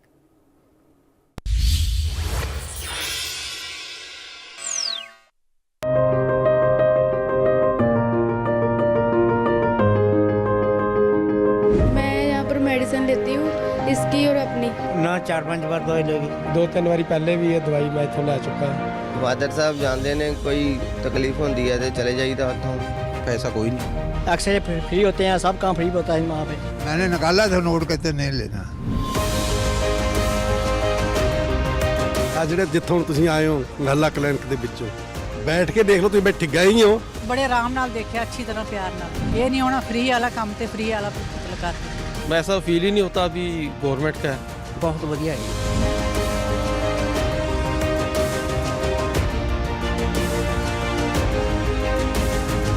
ਇਹੋ ਜਿਹਾ government ਕੰਮ ਕਰਦੀ ਹੈ ਨਾ, ਉਹ ਬਹੁਤ ਸ਼ਲਾਘਾਯੋਗ ਹੈ। जो बंदा अपने टेस्ट नहीं करा सकता टेस्ट करा सकता। ਵਧੀਆ ਕੀਤਾ ਬਹੁਤ ਵਧੀਆ ਕੀਤਾ ਰਾਜੇ, ਜਿਹੜੇ ਥਾਂ ਥਾਂ ਨੇ ਕਲੀਨਿਕ ਹੋਰ ਤੇ ਸਰਕਾਰੀ ਹਸਪਤਾਲ ਵੀ ਹੁਣ ਪੁੱਛ ਗਿੱਛ ਹੁੰਦੀ ਆ। जब इनका ट्रीटमेंट ठीक है, बिहेवियर ठीक है, दैट्स व्हाई पीपल कम। ये तो ग्रेटेस्ट है, बहुत बड़ा काम है। जितने भी लोगों से मैंने बात किया वो सभी खुश हैं और वो सभी अप्रिशिएट करते हैं।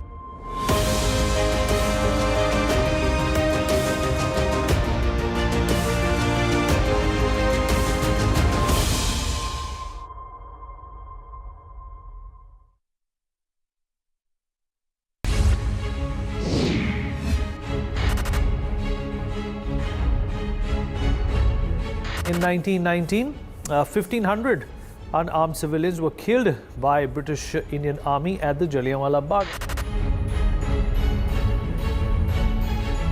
Jack Straw confirms that the British government established an inquiry. They had a team that was sent to Gujarat to find out what had happened. Under what international convention were British diplomats investigating Gujarat? Tony Blair and Jack Straw responsible. How do we hold them accountable for the millions of lives that were lost because of their actions in Iraq? Should India now do the same and probe the many sins of the British?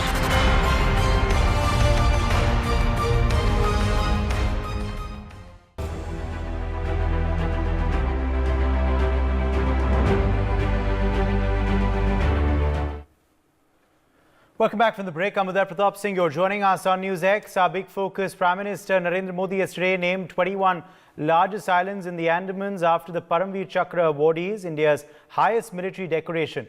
In this broadcast, we're going to be discussing the valor of some of these brave hearts and the stories of their courage, grit as well as determination. Let's tell you a bit first about Major Somnath Sharma. Major Somnath Sharma was the first recipient of the Paramveer Chakra, the highest Indian gallantry award. He was awarded the medal posthumously for his bravery in the Kashmir operations in November 1947. He died while evicting Pakistani infiltrators and raiders from Srinagar airport during the Indo-Pak War of 1947-48 in Kashmir. On 3rd November 1947, Major Somnath Sharma was ordered on a fighting patrol to Badgam village in the Kashmir Valley. The company was soon surrounded by the enemy from three sides and sustained heavy casualties from the ensuing mortar bombardment. Somnath realized the importance of holding on to his position, as both the city of Srinagar and the airport would be vulnerable if it were lost. Under heavy fire and outnumbered 7-1, he urged his company to fight bravely, often exposing himself to danger as he ran from post to post. His last message moments before he was killed was, "The enemies are only 50 yards from us. We are heavily outnumbered. We're under devastating fire. I shall not withdraw an inch, but we'll fight to our last man and our last round." Quote unquote. In this manner, Somnath Sharma prevented the fall of Srinagar and the Kashmir Valley to Pakistan. Let's now talk a bit about Captain Vikram Batra.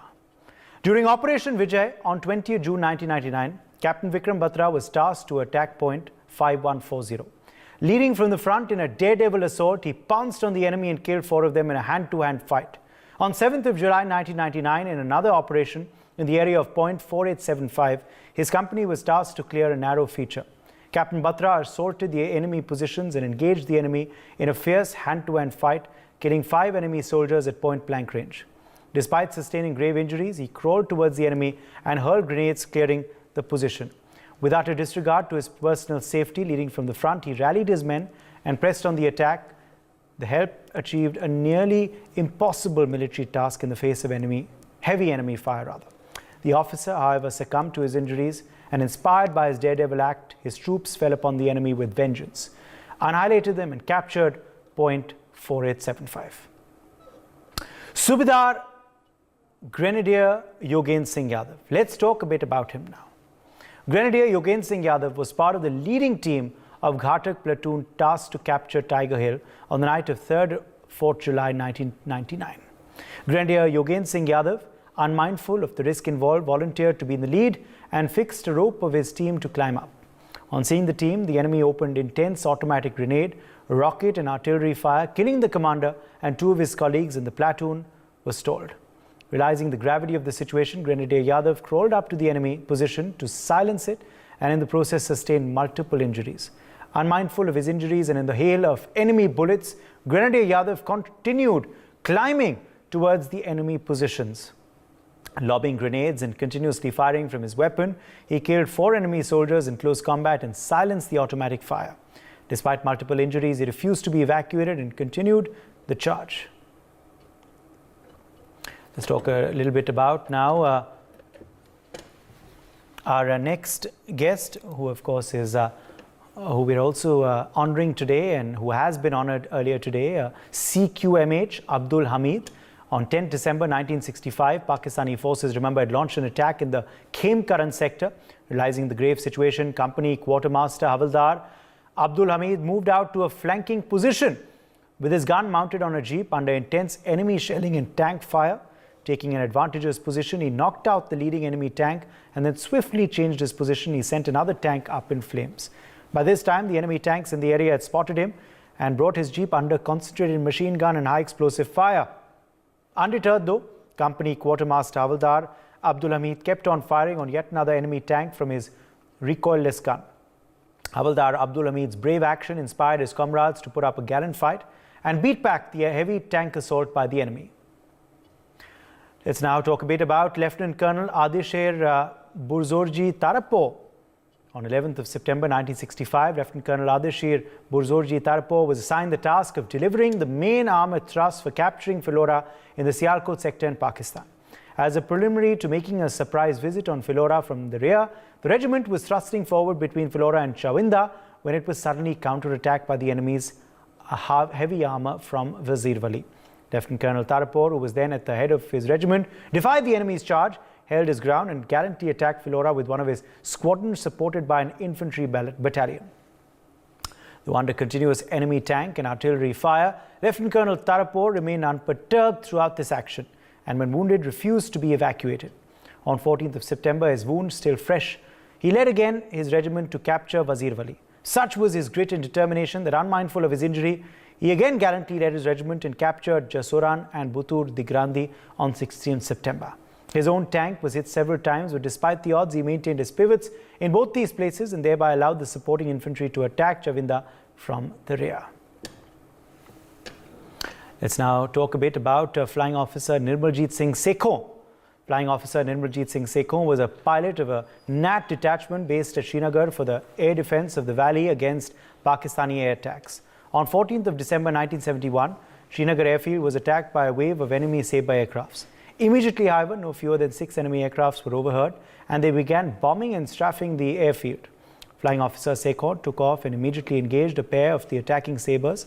In the fight that ensued, he had secured hits on one aircraft and set another on fire. By this time, the other Sabre aircraft came to the aid of their hard-pressed companions and Flying Officer Sekhon's NAT was again outnumbered, this time by 4-1. Even though alone, Flying Officer Sekhon engaged the enemy in an unequal combat. In the fight that followed at treetop height, he almost held his own, but was eventually overcome by the sheer weight of numbers. Let's now open this up to our panel as well that's joining us live. Lieutenant General Raj Kadian, former Deputy Chief of the Indian Army, is with us live.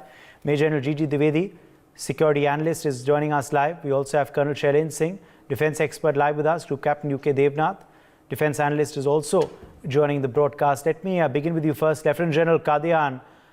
Your first thoughts on this big development, on this big announcement today by the government. It's a big tribute to India's Paramveer Chakra awardees, and what your thoughts on some of their bravery is, what I just read out in these citations. Uday, you read out some of the names and a brief citation. The bravery shown by these PVC awards is unique. There are two aspects that stand out. One, it is always conspicuous bravery in the face of enemy, not behind or anywhere else. Second, when the chance of getting killed is very high. That is why out of the 21 PVC awardees ever since 1947, 14 were posthumous. Only 7, that is 2/3, died in that act. So this action by the government is very unique, and it will go a long way in motivating the others to achieve the same degree of prominence and same kind of martyrdom.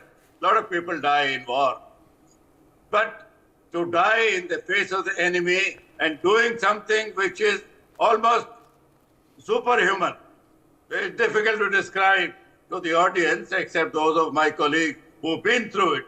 It requires superhuman effort at that stage to take the lead, advance in the face of machine gun fire or shelling or aircraft firing, and to get the country's honor.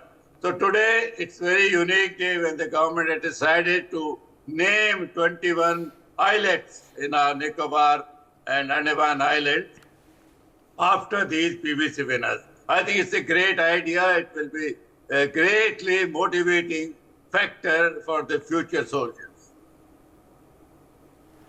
Yes, absolutely. Let me take that across to Major General Gigi Dwivedi as well. Major General Dwivedi, it's certainly a big announcement today. How do you view it? Do you believe it's a great way to honor our Paramveer Chakra awardees? And what are your thoughts on the bravery that they've displayed?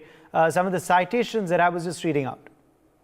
Well, Uday, firstly, as a war veteran and a soldier myself, I feel it's a befitting honor to our war heroes because they made supreme sacrifice, and Paramveer Chakra is the highest award and given to the bravest of the brave.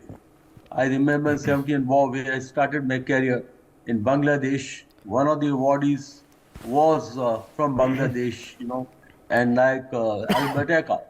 And you see, everyone performs, but these are the performances which go beyond the call of duty and beyond the human limits. And I think what has been done by the Prime Minister to honor our war heroes is actually long due, because unfortunately in our country, we don't have that kind of depth of strategic culture. And these are the actions which actually bring our heroes to our current generation, because the heroism should never be forgotten. And some of the heroes were from 1948, 65, 70th War, and as later Kargil. And I commanded my battalion Siachen Northern Glacier, where Subedar and Honorary Captain Bana Singh got his PVC at Bana Post, which remains on his name.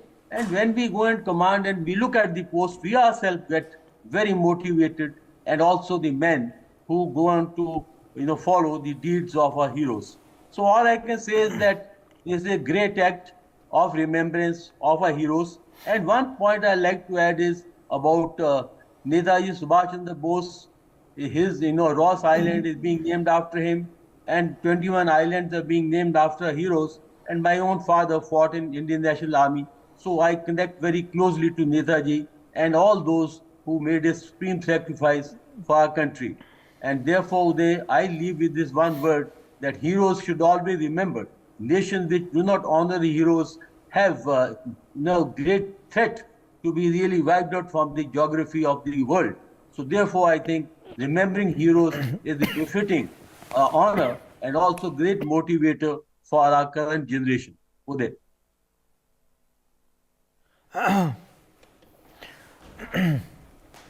Absolutely. Let me take that to Colonel Shailen Singh as well. Colonel Shailen Singh, at the end of the day, soldiers do not lay down their lives for the nation for any honor or any award. They're doing it simply for their duty to the forces and duty to the nation. But still, such remembrances are important, isn't it, Colonel Shailen Singh? Uday, you have stolen the words from my mouth. I can only blame you for that. Let me tell you, no soldier ever fights or gives up his life willingly, knowingly, that because he's going to get a Paramveer Chakra. No, it is not for that. You have actually recognized very few of those sacrifices done by soldiers, hundreds of them who have died over a period of time. But yes, these Paramveer Chakras are the one who represent all those people who had that spirit, even those people who were not very lucky to give up their life for the country. I can only tell you that. It was long due. I think first time the justice is being done for the armed forces, that yes, if you have done something good, the country will at least remember you. You give me one reason why a road in capital should be named as, let's say, Rajesh Pilot Road. Well, what has he done for my country? I want to know that. What was the sacrifice? There are tens of road, which could be Paramveer Chakra Lane, it could be Mahavir Chakra Lane, and you only display their photograph on that lane. Who does it stop? I think a beautiful beginning has been done by the government. It was long overdue. I think all countrymen will feel proud of it, that yes, we have started recognizing our Paramveer Chakra.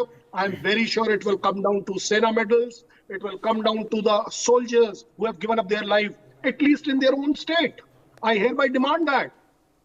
They have a right. They have a right to be known. You can't be naming everything after the politicians only, and that too, who have done nothing for my country. I want to know every road which is named, why it is named like that. Let us have a policy. Let us have a sense of paying back for all those people who died for their country, who have given up their life for the country. I think I can only tell you, hats off the government. Government, I salute you that yes, you are trying and made a beginning to start honoring back, start remembering back. My soldiers are soldiers. Country should be proud of them. Absolutely. Group Captain Devnath, come in here. Group Captain Devnath, on the remembrance being given to the soldiers, being offered to the soldiers through this decision to name the islands after them. Do you believe this is an appropriate gesture? Do you believe this is a gesture that should perhaps have happened much earlier? But kudos to the government for doing it today. Group Captain Devnath, on Parakram Divas. Uday, glory to the soldier who gave their life for the nation. And I am today, my heart is filled with,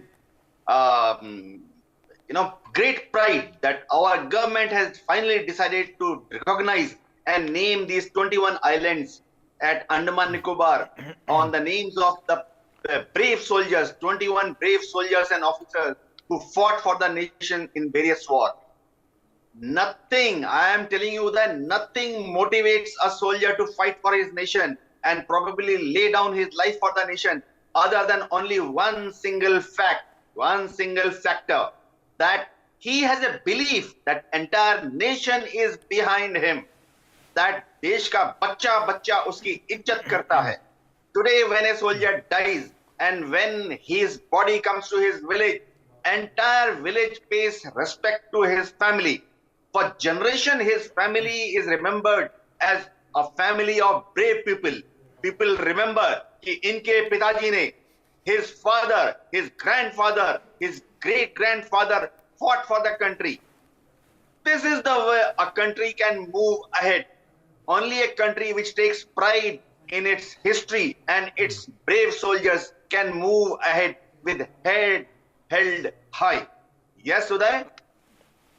Absolutely. A country is often judged, isn't it, Lieutenant General Kadian, by how it treats its soldiers?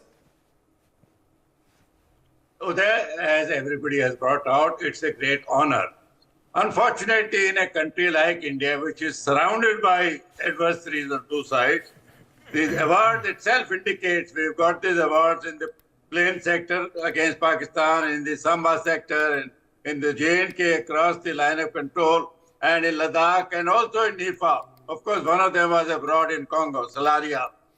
The question is that in a country like us, the level of awareness of the soldiers' contribution is not as per it should be, like other countries. Why don't we have military history in our syllabus in the schools and colleges? Today, every child of 6 years old can recount the names of our cricketers or other sportsmen. But you ask him who was Vikram Batra, half of them will not know. So therefore, this is a very good gesture on the part of the Prime Minister. But if these gestures are made in more visible places, those islands there are 838 islands, these are small rocky outcrops, nobody is going to read their names there. But they should be more visible.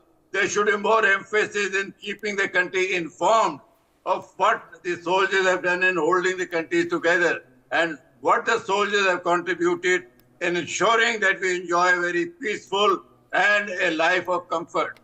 So there's something more needs to be done. This is good that it has been done, but this is not all. We shouldn't stop there. The contribution, as I mentioned, there are various fields where every child grows up because of media visibility. These people are, after a while, forgotten. Even this island thing, after 2 days, nobody is going to visit those islands to read their nameplates. So we need to introduce, either through lectures by veterans or through the syllabi in schools and colleges, the chapters on military history. How our heroes, the 21 and the many others who have contributed in the national security, keeping India safe and secure so that we enjoy the benefits of progress. Absolutely. Let me, in fact, bring back in Major General Dwivedi at this point. Major General Dwivedi, the fact also is that this is coming on a day called Parakram Divas, which was also not observed till too long ago. It's also coming on a Divas, which finally now the country has started celebrating in great earnest. Absolutely, because these days, when we commemorate these days, well, it awakens, the sense of patriotism and also the sense of commitment to our brave hearts and also those who made a supreme sacrifice. And, as far as Netaji is concerned, his contribution was underplayed, under-recognized. And therefore, I think it's very befitting that we are giving due recognition to all those who otherwise were possibly under-recognized. And second issue is that, when you honor your soldiers, when you honor your heroes, and also the veterans, because veterans are the reflection of the soldiers in the society. And I remember in US, in veteran hospital where our daughter is a cardiologist, there's a very nice plaque which is on the veteran hospital, and that's where, President George Washington. And he says that the future generation will be only that much motivated when we recognize the bravery of our heroes and of our veterans. So I think that this is a good beginning. And as I earlier also said, that in our country somehow we haven't had this culture of recognition of our soldiers, veterans, and also the heroes. Now the beginning is being made, and as General Kadia rightly said, we need to make it more visible, where in the important places, instead of having these statues of some politicians who may have also contributed, but someone who has given life definitely stand at much higher pedestal. And it should be done, and not only in the major cities, but also in the suburbs, in the towns, and in the villages from where the heroes come, so that this legacy goes on. I can only say that the nations which recognize their soldiers, which recognize the heroes, have a great future and also great legacy. Uday. Absolutely. But you know, that would lead many to ask the question, Colonel Shailen Singh, you know, for a nation which has fought so many wars and has, of course, the kind of neighbors that we do, why haven't we done more to honor and remember and commemorate our soldiers' valor? Ungratefulness. That is what our politicians are all about. We are now having a change. It's a good change, very good change. I'll just take a minute to amplify what Kadyan sir was saying. Military history. I hope we did this program on your channel only. Who's Kipling? Kipling is a poet. What has he done? Nothing except that NCERT has included his poems in the schools. It's been on for days, years and years. What is the background of Kipling? He is the founder of General Dyer Appreciation Fund to make General Dyer appreciation because he did something fantastic in India. Oh my God. What about his human rights? What about the country's conduct when they were the occupying force here? The least NCERT can do is that rather than Kipling, I'll give you 10s and 20s of such Paramveer Chakras and the others, unsung heroes. Most important, Devedi sir, they didn't die. They knowingly died. They willingly died. They knew the consequences. They knew what is coming in front. If a politician dies, he doesn't die because of that. He dies for whatever reason by contributing. I don't mind that. All contributors to the country should be remembered. It is not an honor. It is to be remembered. We should be grateful to everybody. But you please prioritize for yourself. Who should be at priority one? The one who, knowing fully well while climbing Tiger Hill, knew that what is coming from the other side, knew that those bullets does not recognize anybody else or him, but he still carries on. Oh my God. I would like to see that politician coming up, but yes, I will go to Tiger Hill. I will go to Galwan. I will go to all those places where you see they come and sit here like somebody questioned today that we want the proof. Oh, you please go ahead. Go and search for your proof. Don't ask me. Don't ask your Indian army. Let that country have that faith in the country's army that we are the best. And how do we call it best? Anybody says that yes, there are only, we are surrounded by people. Oh, that gives me an opportunity to save you, to protect you, to give up my life. I am unlucky. I could not do it at Kargil. I am unlucky. I could not do it at Glacier. But that doesn't mean that those people who did it, they were anything less.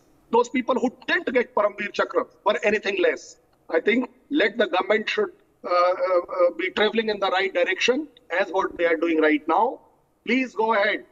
Please introduce it for the kids, children, society, so that they are able to remember. If today I can ask anybody, I dare challenge, they will not be able to tell me all the Paramveer Chakra names. The highest bravery award of the world. People may remember, yes, Bharat Ratna.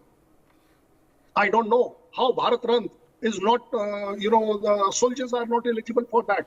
Why it has to be called only a civil award? Why can't it be a equality for me also? If my soldier is doing something great, fantastic. You see, Uday, it's a very beautiful beginning. It was long overdue. And I will say, please don't honor us. Absolutely. Please don't. Just remember us. Yes, yes. Group Captain Devnath, last word to you. I'm almost out of time. Group Captain Devnath, quick last word. Uday, a great beginning has been made. As my co-panelists have said, nation must remember its war heroes because they will show to the future generation that remember your war heroes. They will provide the beacon. Head towards the beacon. Illuminate the world that India is a great nation. Indians are there and we will make a great India along with a great world. Prosperity will flourish from India, migrate to all over the world. Yes, Uday?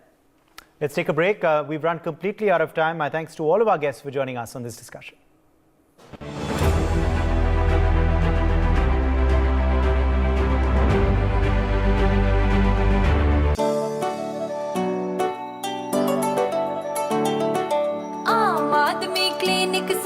बदल रहा पंजाब मुफ्त दवा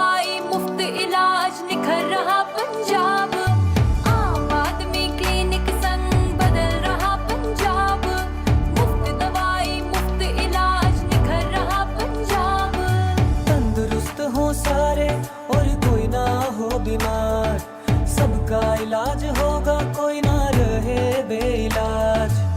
2 कदम दुनिया से आगे पंजाब ने झंडे गाड़े, 2 कदम दुनिया से आगे पंजाब ने झंडे गाड़े। बढ़ा हुआ है हौसला और पूरे होंगे ख्वाब, आम आदमी क्लिनिक संग बदल रहा पंजाब।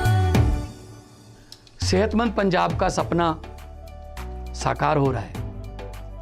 हमने 15 अगस्त को 100 आम आदमी क्लिनिक लोगों के समर्पित किए थे, जिसका लोगों ने बहुत जोरदार स्वागत किया और लोग इस सेहत सेवा का बहुत फायदा ले रहे हैं। 7.5 लाख से ज़्यादा मरीज जो हैं वो यहाँ से दवाई लेके ठीक हो चुके हैं, ओपीडी का फायदा ले चुके हैं और 1 लाख से ज़्यादा टेस्ट जो कि बिल्कुल मुफ्त हैं, फ्री हैं, वो यहाँ हो चुके हैं इन क्लिनिकों में। मुझे बताते हुए बड़ी खुशी हो रही है कि 27 जनवरी को 500 और मोहल्ला क्लिनिक लोगों के समर्पित किए जा रहे हैं, ताकि रंगला पंजाब की जो हमारी नीति है, जो रंगला पंजाब बनाने का हमारा सपना है, उसमें सेहतमंद पंजाब भी शामिल रहे। मुफ्त दवाई मुफ्त इलाज निखर रहा Punjab.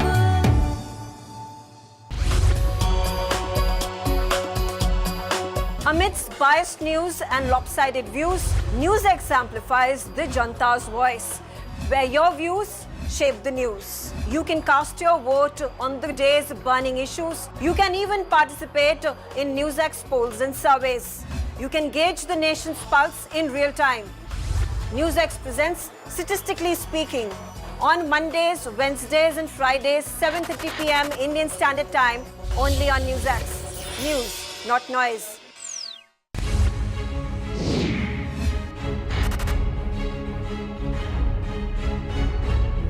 In 1919, 1,500 unarmed civilians were killed by British Indian Army at the Jallianwala Bagh. Jack Straw confirms that the British government established an inquiry. They had a team that was sent to Gujarat to find out what had happened.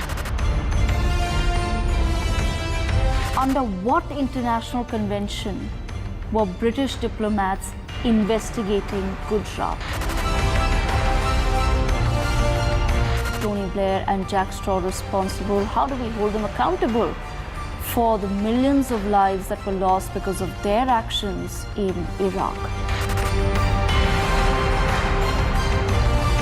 Should India now do the same and probe the many sins of the British?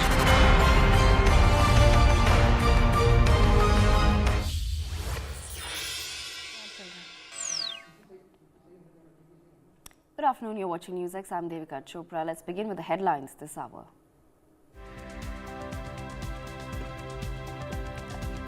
Amid ban on the BBC documentary, ABVP raises concerns of an alleged screening in Hyderabad University. Now a group of Delhi-based students also expected to screen the documentary. The university vows strict action against the JNU students.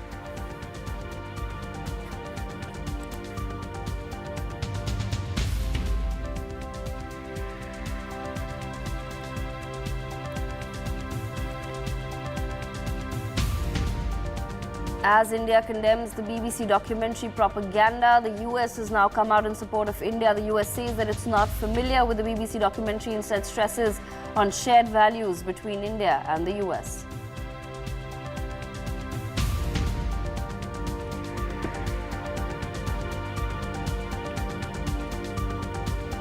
After Digvijaya Singh's remarks on India's surgical strikes under the UPA government, BJP trains guns at the leader and the Congress party. The Congress now distances itself. Digvijaya Singh takes a U-turn, says he does hold the forces in high esteem.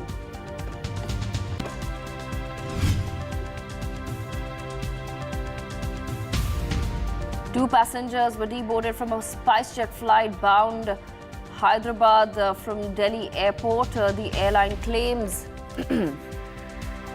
that passengers were deboarded for misbehaving with a female cabin crew member.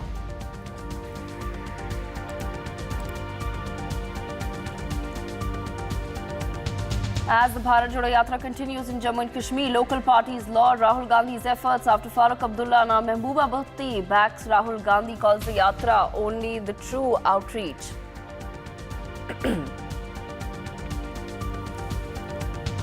Pakistan faces deep economic turmoil. First, malls shut down early, people fight for food on streets, and now massive power outages plague the nation and it scrambles for monetary aid.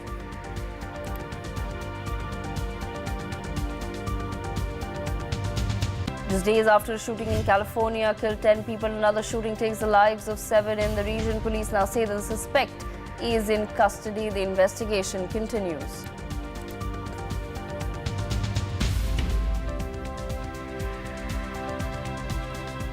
And we begin with some breaking news coming in.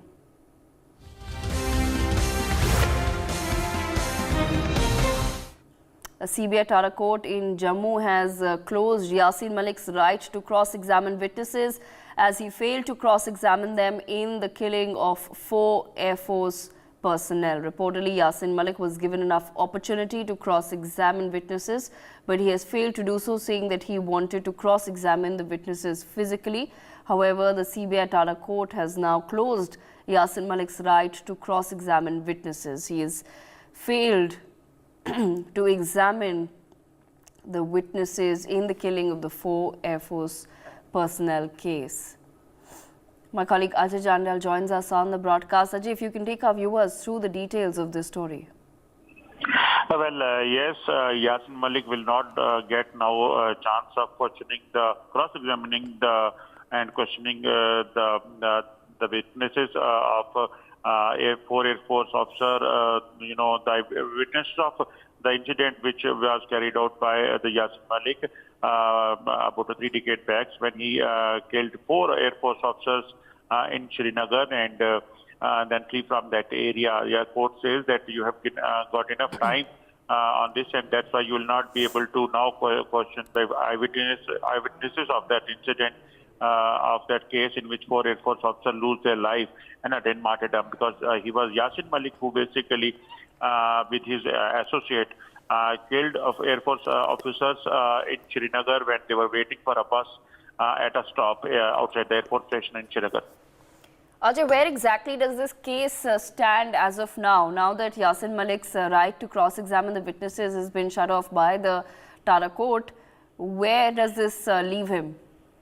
Well, see, it clearly shows that Yasin Malik will be in trouble, and then definitely question arises. Basically, Yasin Malik wanted to plea his own case, and he wanted to basically, he wanted to advocate his own case, and that's why he was requesting the court to allow him to come to Jammu and then cross-examine the witnesses of this case.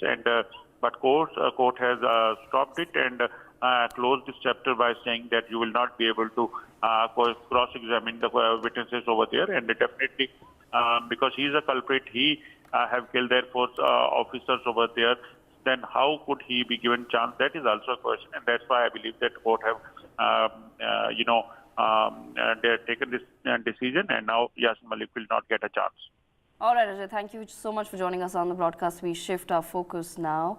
The United States has backed India after BBC documentary on the Gujarat riots of 2002 sparked massive outrage in the country and drew widespread condemnation on biased coverage. The US State Department has now shut down a Pakistani journalist's questions on the BBC documentary. Ned Price said, and I quote, "I'm not familiar with the documentary, but I am very familiar with the shared values that enact the United States and India as 2 thriving, vibrant democracies. When we have concerns about actions that are taken in India, we voice those. We've had an occasion to do that." Ned Price also said that the diplomatic ties that the US and India share with each other are supreme, and he stressed that the 2 countries share exceptionally deep partnership and that both nations share the values that are common to American democracy as well as Indian democracy. We quickly listen in to this interaction. Last week I had asked you about Narendra Modi and how the US has compromised on some of its values. And the BBC just released a documentary on Modi, on how he had butchered. And the report was just released. It was a government report. BBC just released it. It was made by a former secretary, in which he has even mentioned higher number of deaths, higher numbers of women raped, and it was just done right under the nose of Narendra Modi. I never challenged the strategic interest of the US with India, but I regret the fact that since last 8 years that I've been covering the State Department, I have not seen once an official standing here, as you see, condemning Narendra Modi himself individually, not just as a prime minister, but individually his acts. And I'm sure the US officials were aware of it as well. I'm not aware of this documentary that you point to, but what I will say broadly is that there are a number of elements that undergird the global strategic partnership that we have with our Indian partners. There are close political ties, there are economic ties, there are exceptionally deep people-to-people ties between the United States and India.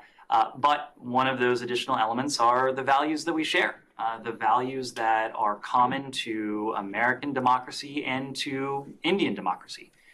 India, of course, is the world's largest democracy. It's a vibrant democracy, and again, we look to everything that ties us together, and we look to reinforce all of those elements.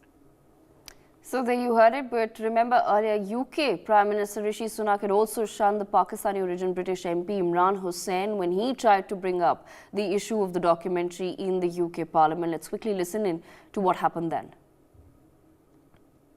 Knew the extent of Narendra Modi's involvement in the Gujarat massacre that paved the way for the persecution of Muslims and other minorities we see in India today, with senior diplomats reporting that the massacre could not have taken place without a climate of impunity created by Modi, and that he was, in the FCO's own words, directly responsible for this violence. Given that hundreds were brutally killed and that families across India and the world, including here in the UK, are still without justice, does the Prime Minister agree with his diplomats in the Foreign Office that Modi was directly responsible, and just what more does the Foreign Office know of his involvement in this grave act of ethnic cleansing? Well, Mr. Speaker, the UK government's position on this has been clear and long-standing and hasn't changed. Of course, we don't tolerate persecution where it appears anywhere, but I'm not sure I agree at all with the characterisation that the honourable gentleman has put forward. This week I had asked you about Narendra Modi and how the US has compromised on some of its values. And the BBC just released a documentary on Modi, on how he had butchered. And the report was just released. It was a government report. BBC just released it. It was made by a former secretary, in which he has even mentioned higher number of deaths, higher numbers of women raped. And it was just done right under the nose of Narendra Modi. I never challenged the strategic interest of the US with India, but I regret the fact that since last 8 years that I've been covering the State Department, I have not seen once an official standing here, as you see, condemning Narendra Modi himself individually, not just as a prime minister, but individually his acts. And I'm sure the US officials were aware of it as well. I'm not aware of this documentary that you point to, but what I will say broadly is that there are a number of elements that undergird the global strategic partnership that we have with our Indian partners. There are close political ties, there are economic ties, there are exceptionally deep people-to-people ties between the United States and India. But one of those additional elements are the values that we share, the values that are common to American democracy and to Indian democracy. India, of course, is the world's... Okay, all right. Megha Sharma joins us from the newsroom. Megha, big developments there. Earlier it was the UK Prime Minister who tried his best to shut down the other minister in the UK Parliament. But today we have Ned Price, who's clearly now positioned, given the US position very clearly here, saying that nothing goes beyond India and America's shared values. So anybody like the BBC or Pakistani journalists trying to propagate some sort of narrative will not settle well with the US. Yes, he's speaking about shared values, but what's more important in the statement that has come from the US Department spokesperson Ned Price is that he mentions that India is the largest democracy and India is the most vibrant democracy. And that's the message, that's the narrative that has been taken by the US in wake of the propaganda that has been created by the BBC by wake of this documentary series against Prime Minister Narendra Modi and the Godhra 2002 riots. But what is also interesting to note is the conspiracy theory that is being built by Pakistan. Now, the first instance we had spoken about of how Indian origin UK Prime Minister Rishi Sunak had shut down Imran Hussain. He's a Pakistani origin UK member of the parliament over the controversy he had tried to rake up in the UK parliament just days ago. And now we have a Pakistani journalist asking questions, trying to rake up controversy, trying to take up conspiracy in the US Department press briefing, and he has been shut down. So there is Hindu phobia, of course, that has been peddled by the BBC documentary against Prime Minister Narendra Modi and within India, creating the kind of fear psychosis against Muslims. But what's also interesting to note, that is there then a direct linkage of the Pakistani lobbyists working out of United Kingdom, including a number of these members of the parliament from the Labour Party, particularly when we talk about Imran Hussain. And is there funding that is going into the BBC private coffers to allow for these documentaries to be built? So that's an interesting notion, because voices have been raised, and this has only come up from the Pakistani origin members of parliaments in UK, or a Pakistani journalist raking this up, or from the Pakistani State Department of the Pakistan Foreign Ministry. So this is a direct linkage, and we'll have to probe more into it. In fact, there is a UK petition that has also been filed up. This is an independent petition. It has been signed by hundreds and hundreds of people, prominent people in the United Kingdom, bureaucrats, politicians, journalists, etc. And they are saying that there requires to be an independent probe, an investigation agency that needs to be built. The committee needs to be built in India and should be sent to Britain to check this out. So it's going to be an interesting facet to see how this entire plan plays out. Okay, all right. Thank you, Megha. Sanjeev Srivastava also joins us on the broadcast. Sanjeev Srivastava, first the UK Prime Minister. I believe he did try his best in the Parliament to shut down the debate from even happening. But now we also have the US very squarely backing India as far as this documentary is concerned. The United States of America is very clear. They do not care about any documentary, be it from the BBC or anybody else. Their focus is squarely now on improving ties with India, and therefore they do not want to indulge in any sort of propaganda documentaries. Yes, absolutely. And I wholeheartedly welcome this statement by US State Department spokesperson, Mr. Ned Price. And he has clearly highlighted the strong bonds between India and the United States of America. This relationship between India and the United States of America is based on our shared values, shared interest, shared opportunities, shared challenges. And that is precisely, in that process, the shared values are the most important part of this bond which we, with the both democracies have forged with each other. And that cannot be taken by any such propaganda. Obviously, this Pakistani journalist was trying to again, was making an attempt to malign the image of India, and he was trying to put some very uncomfortable situation before Mr. Ned Price, but he gave a befitting reply to this Pakistani journalist, saying that this relationship he is only familiar of. He is not familiar of any other propaganda which is being done by BBC or a journalist of this sort. Obviously, he clearly said that he does not take these questions seriously, this propaganda seriously. He is not even familiar of this story. So it is a big, a kind of a hit back to the BBC propaganda, which they are trying to do. They are trying to, wedge a divide between India and UK, India and US, which is clearly has been, rejected by Prime Minister Rishi Sunak in the British Parliament. And now US Biden administration with these remarks by the spokesperson of the State Department has clearly rejected it. India and the United States of America's bond is based on these shared values, and it is a bond and partnership between the two largest democracies on the planet. Similarly, our relationship with the United Kingdom government is very, very intense, very deep. We are developing our partnership And I think Rishi Sunak and Prime Minister Modi will go ahead with the many further, programs such as free trade deal, etc. So I think this kind of a propaganda will not, succeed in maligning the image of Prime Minister Shri Narendra Modi, who is having an image of a world leader. His words of wisdom with regard to Ukraine crisis, with regard to climate change issues, with regard to terrorism, with regard to rules-based order of the Indo-Pacific region is taken very, very seriously. Our relationship during the Prime Minister Narendra Modi's leadership with the Arab world, with the Muslim world is excellent. It is deepening. Even Saudi Arabia, UAE, many other Muslim countries' leaders, they highly respect Prime Minister Modi. They have forged a very close bond between him.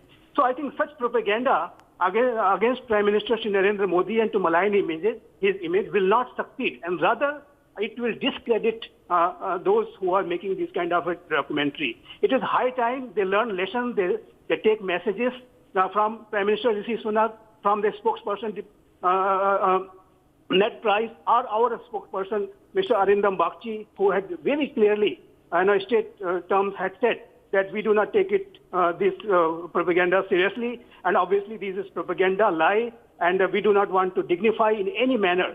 And obviously the same kind of statements has been expressed by the United States of America. Directly, British Broadcasting Corporation, the territory it belongs to, the Prime Minister of that nation has rejected this kind of a characterization in the British Parliament. What else BBC requires? I think BBC must stop it, otherwise they will discredit themselves.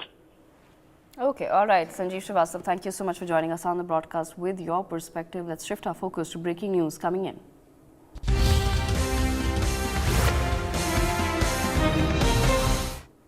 Delhi Deputy CM Manish Sisodia has now accused Lieutenant Governor V.K. Saxena for giving illegal prosecution and bypassing the elected government. He said, and I quote, "The decision of the LG will help criminals to go free in the courts." So this is the latest in the saga and the war of words between the Delhi government and the Lieutenant Governor. Naveen Nishant with us on the broadcast. Naveen, if you can take our viewers through the details of this particular story, what exactly is the Deputy CM now referring to?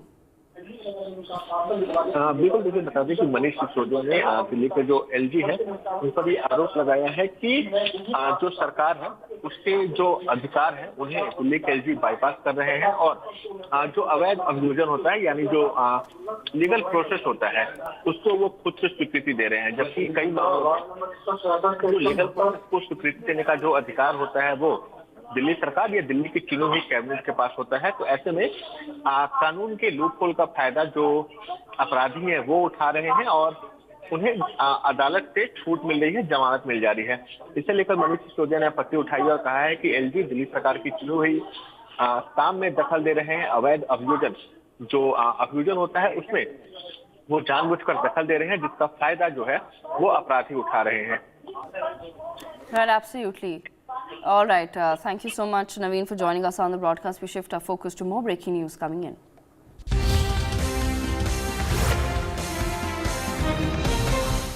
In the latest developments, we've been told that Digvijaya Singh will no longer be a part of Rahul Gandhi's conference in the Bharat Jodo Yatra. This decision comes after Digvijaya Singh's remarks against the surgical strikes of 2016. Let's quickly listen in. और जो माहौल BJP और RSS के लोगों ने देश में फैलाया है, जम्मू कश्मीर में फैलाया है, नफरत का माहौल, उसके खिलाफ खड़े होने का लक्ष्य है। दो और बातें हैं। एक जो कंसंट्रेशन ऑफ वेल्थ हो रहा है, चुने हुए लोगों के हाथ में हिंदुस्तान का धन जा रहा है और उसके कारण महंगाई बढ़ रही है और बेरोजगारी बढ़ रही है। तो ये मुद्दे थे। जम्मू कश्मीर में स्टेटहुड का मुद्दा है और हमारी व्यू है कि जल्दी से जल्दी स्टेटहुड आपको मिलना चाहिए और आपकी जो असेंबली है एक बार फिर चालू होनी चाहिए। जो आपका लोकतांत्रिक सिस्टम है वो एक बार फिर वाइब्रेंट होना चाहिए। बहुत कुछ सीखने को मिला, जम्मू कश्मीर के लोगों से मिलकर भी काफी सीखने को मिल रहा है। उनके दिल में जो दर्द है, दुख है, वो समझने को मिल रहा है। तो काफी अच्छी यात्रा रही है हमारे लिए और कुछ ही दिनों में हम श्रीनगर पहुंच जाएंगे। धन्यवाद। राहुल जी, डेली एक्सेलसियर से तरुण उपाध्याय है नहीं, स्टेट टाइम्स से विवेक शर्मा वो भी है नहीं, अमर उजाला से अमित कुमार,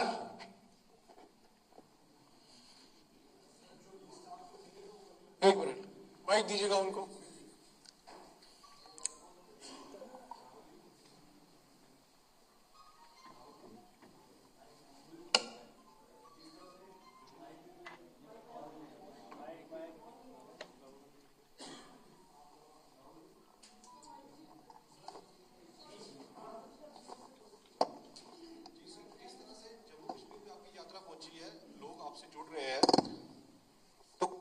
इस यात्रा के बाद देशव्यापी स्तर पर कोई दूसरा ऐसा अभियान चलाने की आपकी तैयारी है? नहीं, हमने पहले कहा था कि जब तक यात्रा नहीं खत्म होती तब तक हमारा फोकस यात्रा पर और जो हमने मुद्दे उठाए हैं उन पर रहेंगे। यात्रा के बाद क्या होगा वो यात्रा के बाद डिसाइड होगा। मतलब जब तक हम श्रीनगर पहुंचेंगे तब तक हमारा फोकस इसी पे है। क्योंकि होता क्या है कि अगर कुछ काम करने निकले हैं और उस काम के खत्म होने से पहले हम दूसरे काम के बारे में सोचना शुरू कर देते हैं, बोलना शुरू कर देते हैं, तो फोकस लूज हो जाती है। इसलिए हमने ये with principles of coercion. We don't appreciate Mr. Digvijaya's personal views, but the views of the party are above Mr. Digvijay Singh's views. The views of the party are generated from a conversation within the party. I would like to assure you that Mr. Digvijay Singh's views are outlying views. They are not views that are held by the by the center of the party. We are absolutely crystal clear that the armed forces do a job, they do a job exceptionally well, and they do not need to be providing proof for anything. Okay? आज तक से Sunil Bhatt, it is in the culture of our party, right, to allow conversations. And sometimes when those conversations happen, people who have extreme views air their views. So we try to manage a conversation. You see, there's no, in the BJP, in the RSS, there's no conversation. Okay, all right. So there you heard it, Rahul Gandhi there saying that the views of Digvijay Singh are his personal views and that the party's views must be above a particular individual's views. Ajay Jandal with us on the broadcast. Ajay, the Congress party there really trying to distance itself from comments made by Digvijay Singh, but the distancing, Ajay, came very late. The Congress party should have immediately responded as soon as Digvijay Singh's comments were made public. They chose to respond to it in the evening yesterday.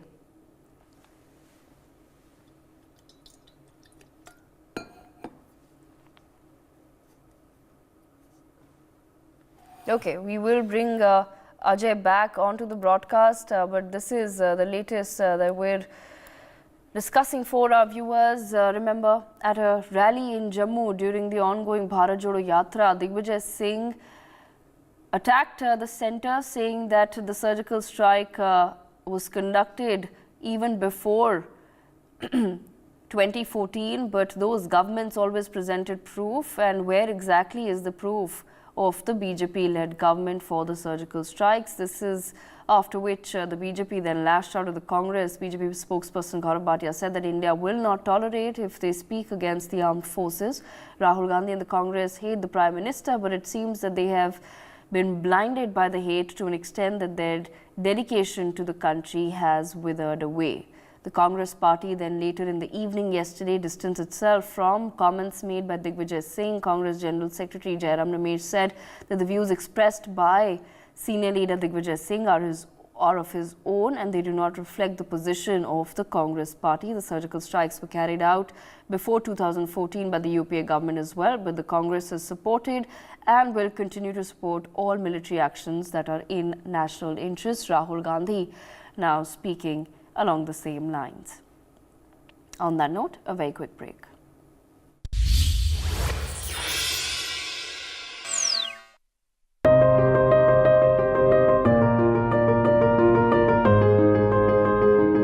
मैं यहाँ पर medicine लेती हूँ इसकी और अपनी ना 4-5 बार दवाई लेगी 2-3 बारी पहले भी ये दवाई मैं इथों ले चुका है फादर साहब जानते ने कोई तकलीफ होती है तो चले जाइए उतों पैसा कोई नहीं अक्सर फ्री होते हैं सब काम फ्री होता है वहाँ पे मैंने निकाला था नोट कहते नहीं लेना ਆ ਜਿਹੜੇ ਜਿੱਥੋਂ ਤੁਸੀਂ ਆਏ ਹੋ ਗੱਲਾਂ ਕਲੀਨਿਕ ਦੇ ਵਿੱਚੋਂ ਬੈਠ ਕੇ ਦੇਖ ਲਓ ਤੁਸੀਂ ਬੈਠੇ ਗਏ ਹੀ ਹੋ बड़े आराम नाल देखा अच्छी तरह प्यार नाल ये नहीं होना फ्री वाला काम ते फ्री वाला लगा मैं ऐसा फील ही नहीं होता अभी गवर्नमेंट का है बहुत बढ़िया है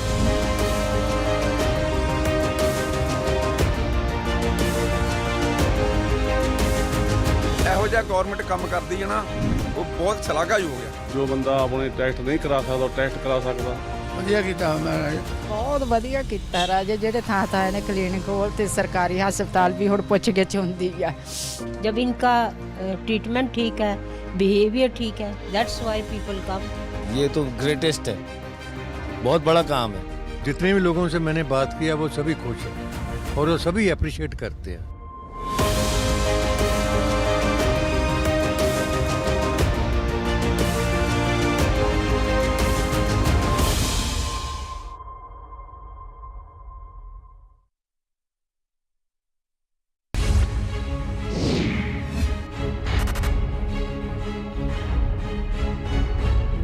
In 1919, 1,500 unarmed civilians were killed by British Indian Army at the Jallianwala Bagh.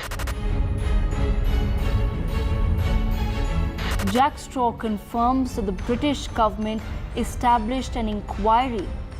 They had a team that was sent to Gujarat to find out what had happened. Under what international convention were British diplomats investigating Gujarat? Tony Blair and Jack Straw responsible. How do we hold them accountable for the millions of lives that were lost because of their actions in Iraq? Should India now do the same and probe the many sins of the British?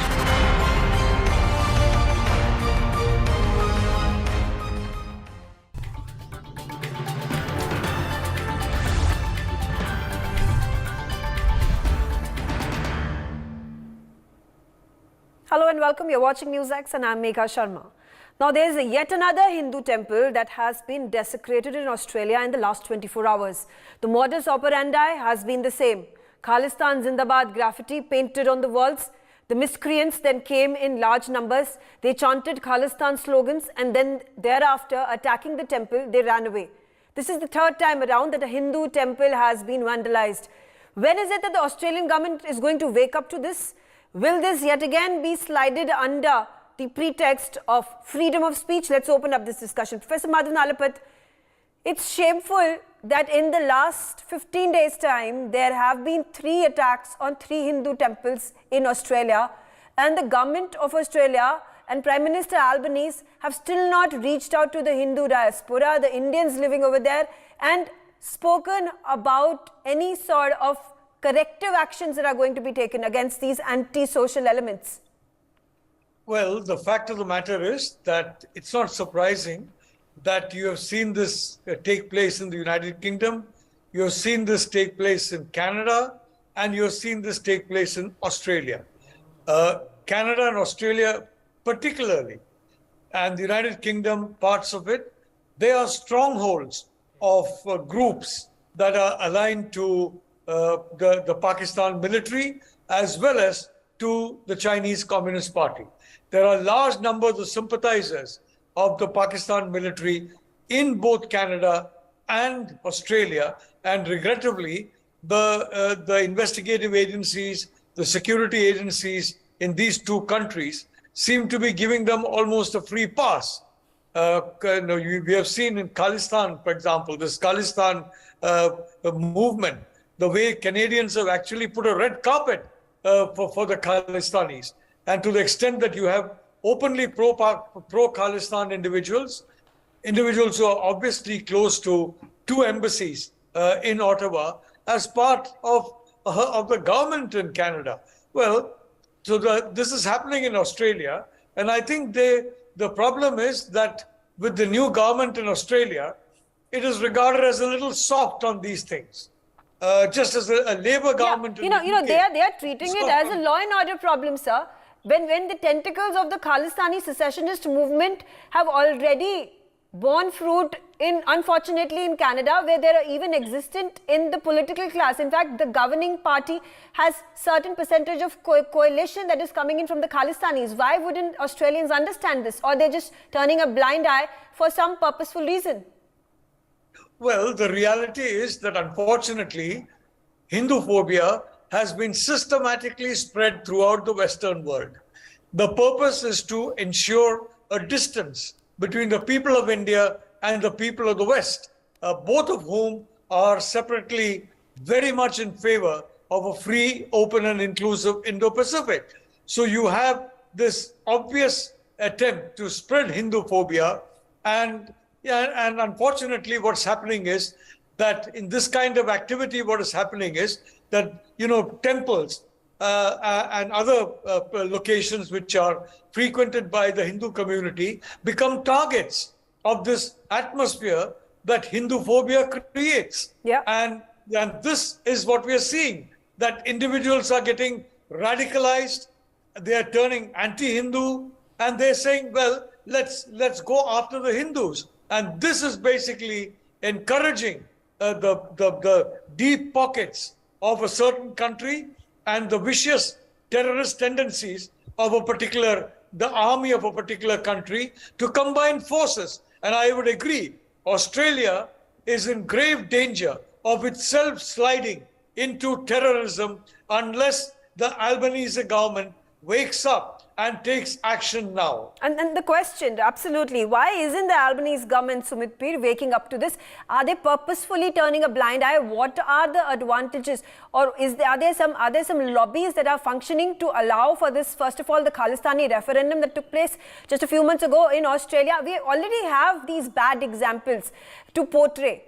Canada, of course, United Kingdom, America, and now Australia. So why not nip it in the bud than to be waiting for this incendiary group to grow in large proportions, which then it will become difficult politically and otherwise to cull it down? Megha ji, thank you very much for having me in your show. I think Professor Madhav Nalpet made some brilliant points, and you have a fantastic observation here.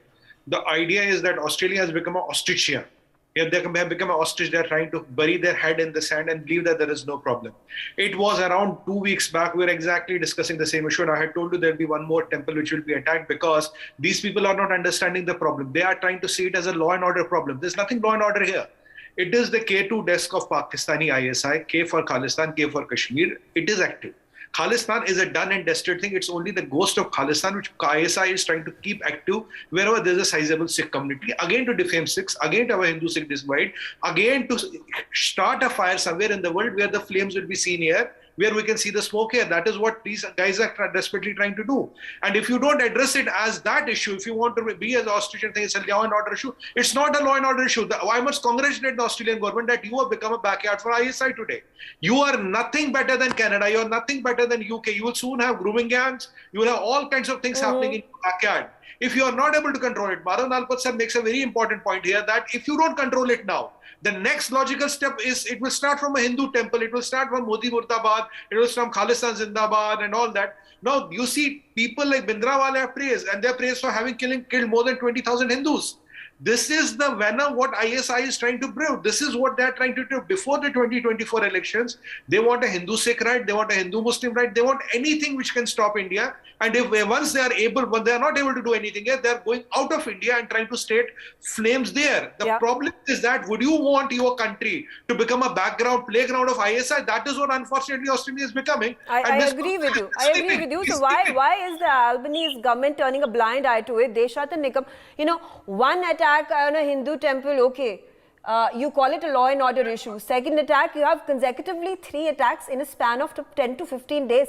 What the Australian governments or the local governments and the police and the law and order agency says that we are investigating the matter. We are going to take in charge of this entire situation. We are going to put those miscreants behind bars. But it's being treated, as I mentioned before, as a local problem, as a law and order issue. When it's deep-seated hatred for Hindus, Hindu-phobia, and the Khalistani secessionist movement, these 2 ideas are germinating in Australia now.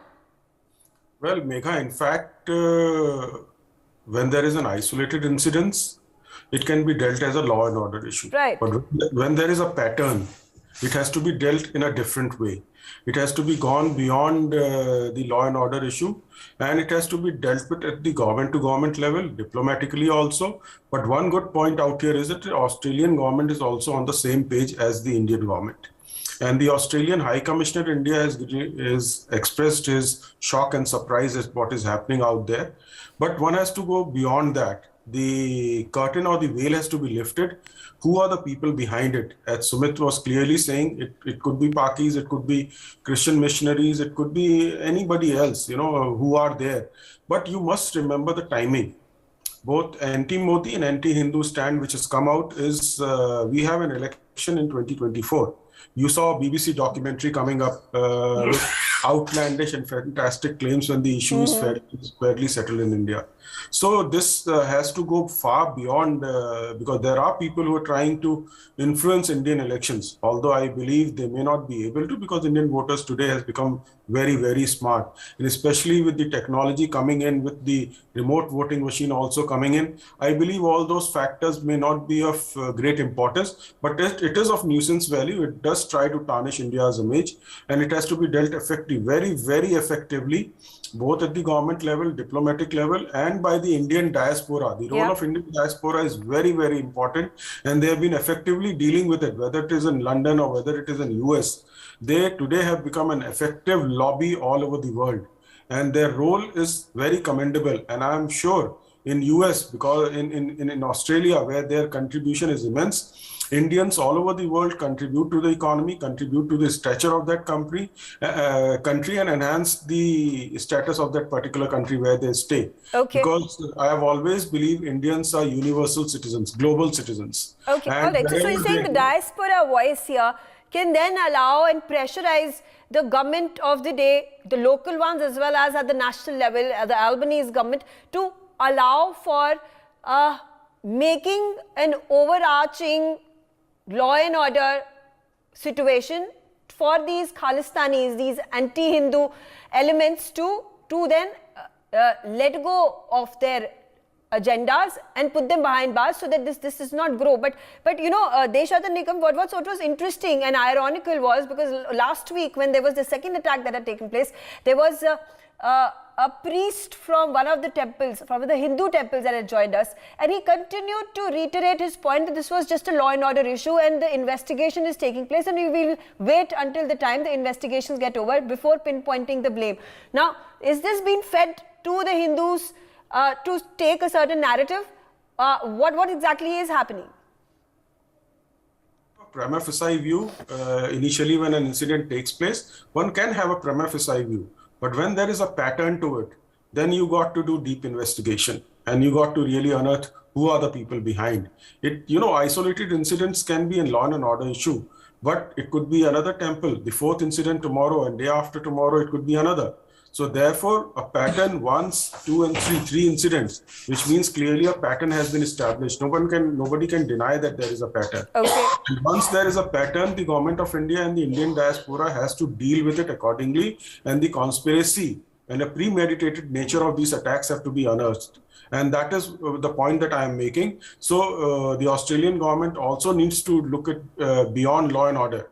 Otherwise, there could be Otherwise, they're going to be these attacks are only going to increase and become increased in dozens, and then you're going to have hundreds of them. It is going to be difficult to cull it down. So, Professor Nalapat, now that a pattern has been set, what should India be doing? When the matter escalated in Canada to such a level that we had to send out our NIA teams, can such similar approach be brought forth here? Which I think, understandably, the Khalistani movement, the anti-Hindu movement, is just at the nascent stage, but it's better to nip it in the bud.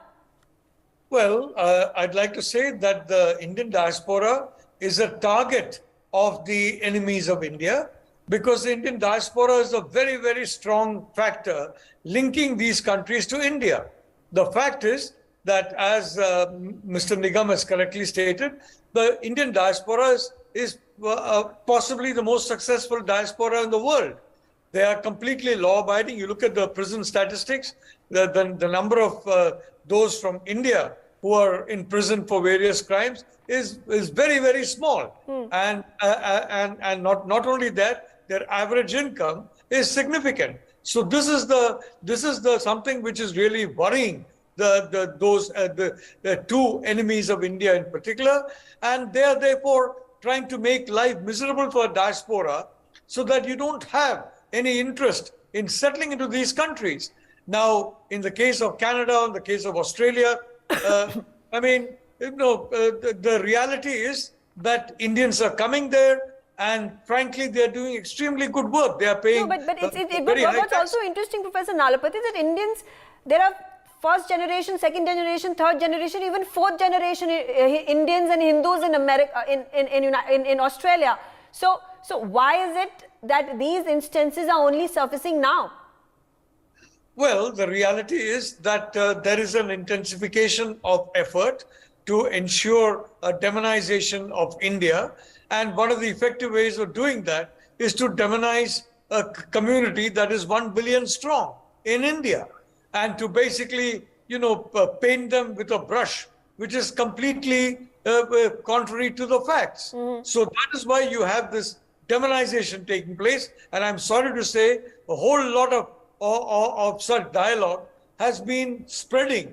Now, you've seen, for example, a documentary, and that entire documentary it could have been a cut and paste job, frankly. Yeah. You go on YouTube for 4 hours and you can put together that kind of a documentary. The whole idea is to whip up Hindu phobia so that the Indians are regarded as not welcome, and Indians will feel that they are not welcome and remain in India, and which is what the enemies of India want. That's a very interesting parallel that you draw, sir.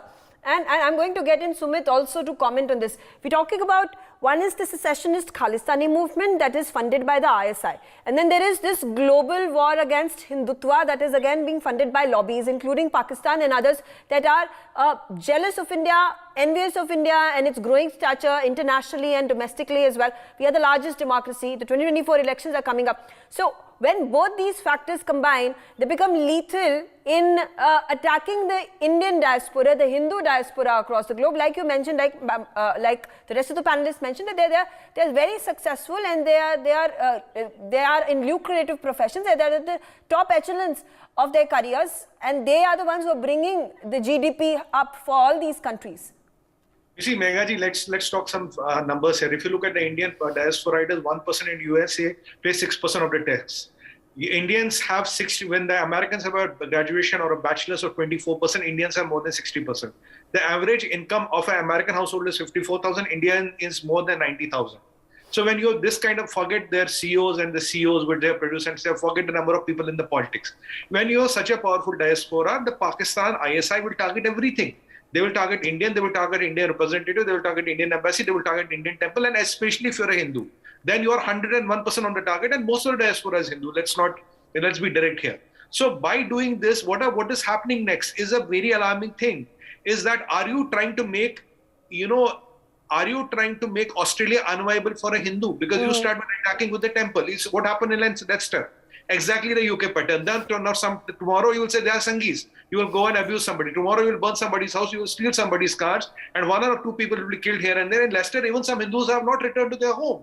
That is a reality of life. Their businesses are gone. Their livings are gone.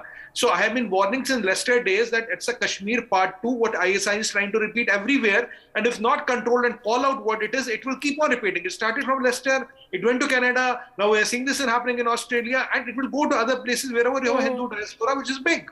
So the idea is, anyway, target Hindus whichever we have, in India, out of India, through diaspora, through institutions, through fake documentaries, through propaganda.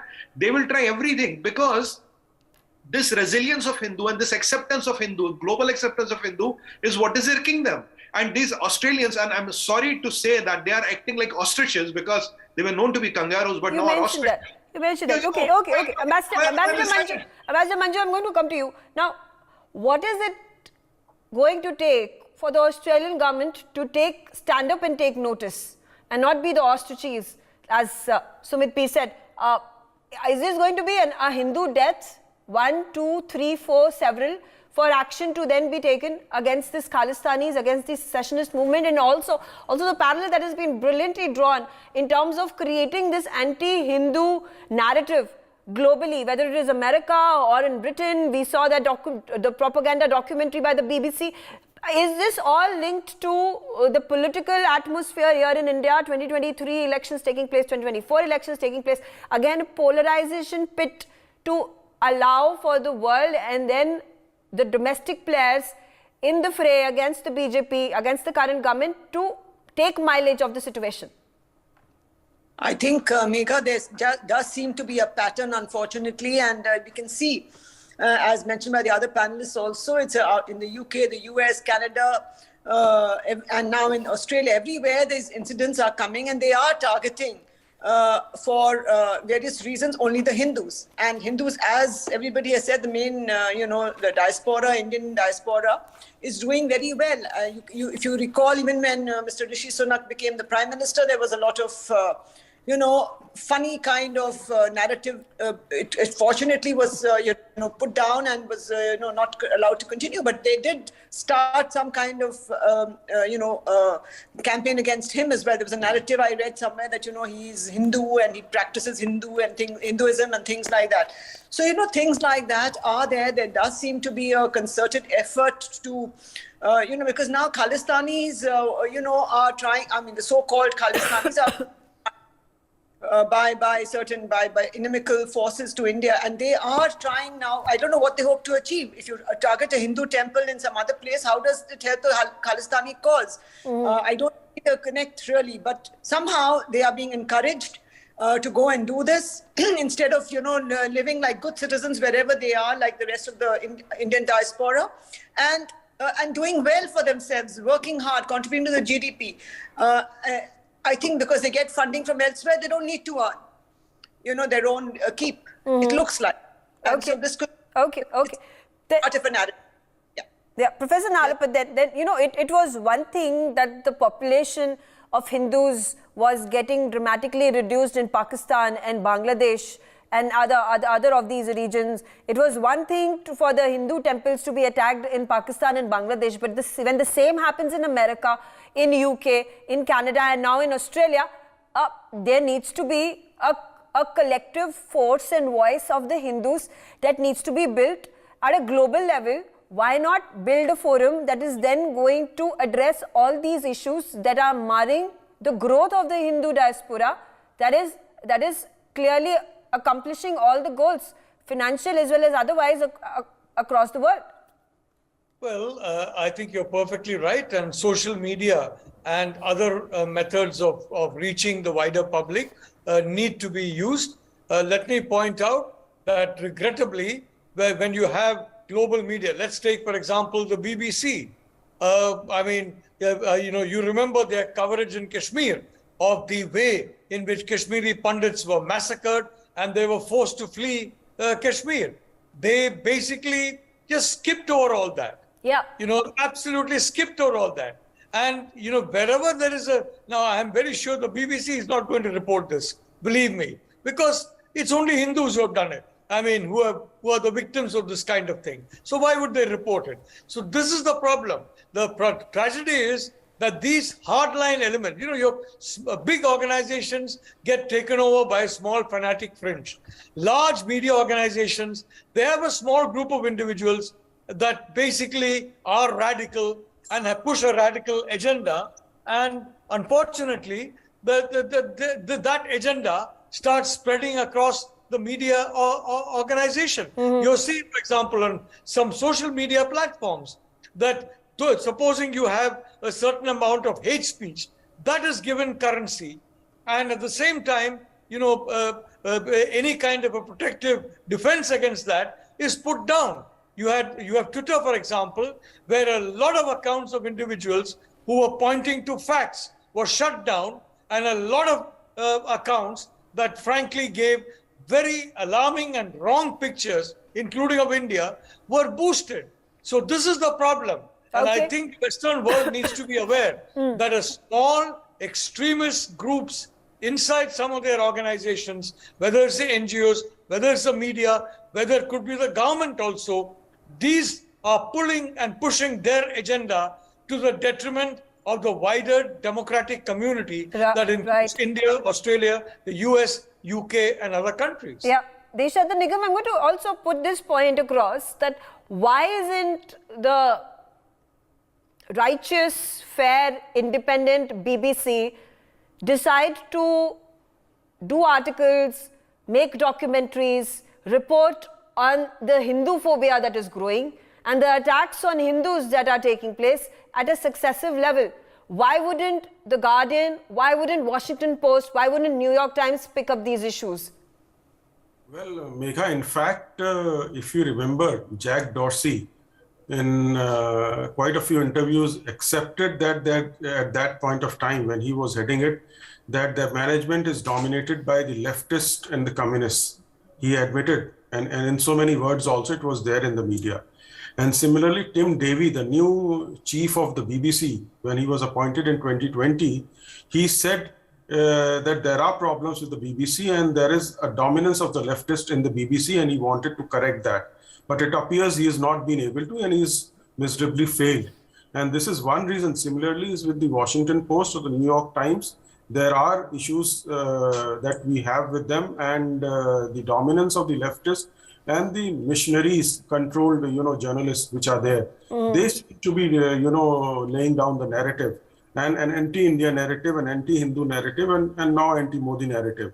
Before 2014, this happened. 2019, it happened when the 370 and 35A was abrogated. They again did the same thing. And now this 2024 elections are there. 2023, 9 states, the elections are taking place. So an effort is there to build that narrative. And therefore, they are not going to give anything pro-India or positive to India. Yeah. Whereas all the international organizations, whether it is UN, IMF, World Bank, they clearly say that India is the only shining example among the depressing nature of the economy of the world, with minimum of 6.5% growth rate. Whereas if you look at the actual growth rate since pandemic, after the pandemic, it is 8.5%. So that shining example is there before the world, with the most of the Indians occupying, Fortune 500 CEOs posts, and they are, good influencers. And also now heading the various countries, becoming ministers and PM. So there is a threat to the established order in the world. There is. So how do we fight this threat, Ambassador Seth? Particularly when the narrative is anti-India, anti-Hindu, and I really don't understand, because I live in this country, and where is this fear psychosis within the Muslims? Where are the riots? Where are the genocides taking place? I'm surprised, I'm shocked, I don't understand where this narrative comes from. But what I see in Australia and America and Canada is the truth. There is Hindu phobia, and why is the world mum? I think the world, the government is taking up with all the governments, concerned governments, and I think it's important for these governments in the UK, in Canada, in Australia, to take action. They really need to take action against these elements, and because this is something which is quite, akin to a criminal activity, even desecrating of religious places. So they really need to put a stop to this and take firmer action. But unfortunately, it appears that, at least in some of the places, is that their pockets are very deep, and they are unable to, and so the governments are unable. The pockets of these elements, so-called Khalistani elements or pro-Khalistani elements, and so the governments are, for some reason, unable or unwilling to take action. But the government does take it up with them, and I think they have to do it more firmly. Okay. And we have greater vigor and ensure that action is taken against these, because it is not safe for Indians. And the other problem is that, it's not written on a person's face, whether it's Hindu or non or Jain or whatever, other community, or even a Muslim when you're abroad or anywhere. So very often it will become a danger for the entire Indian diaspora if this is allowed to continue. But this is targeted. This is targeted. We have 3 temples. Within a span of 10 to 15 days, all of these temples have been desecrated. There are Khalistani Zindabad slogans that have been chanted by these miscreants. The graffiti on the wall says Hindu Murdabad and Khalistan Zindabad and things like that. So this is clear as day. What is the intent of these miscreants, of these Khalistani secessionist groups that are sending out their mercenaries to create the kind of atmosphere against Hindus, so as to create a fear psychosis within the Hindus outside of India? So that's exactly what it is. I'm completely out of time. I thank my panelists for joining me on the telecast, but we'll keep a close eye amidst all the rant and rage that the international media creates against Indians, against Hindus, about the quote-unquote fear psychosis within the Muslims in our country. Well, the opposite is true. What we at NewsX are continuously highlighting, and will do so as days and months pass by, is about the fear psychosis among the Hindus across the globe that is only increasing, not just in Bangladesh and Pakistan, but also taking place in the developed countries. And what is the action plan that the government of India and these nations with which India has signed a number of strategic deals and FTAs also are going to do about culling this narrative against Hindus and against Indians? I'll take a quick short break. Thanks for watching.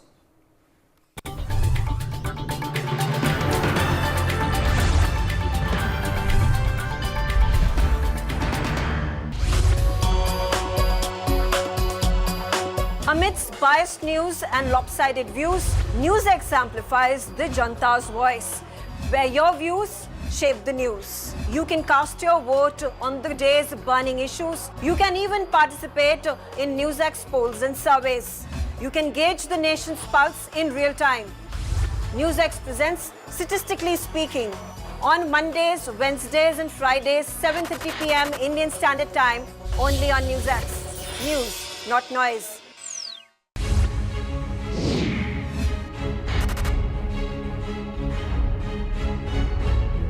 In 1919, 1,500 unarmed civilians were killed by British Indian Army at the Jallianwala Bagh.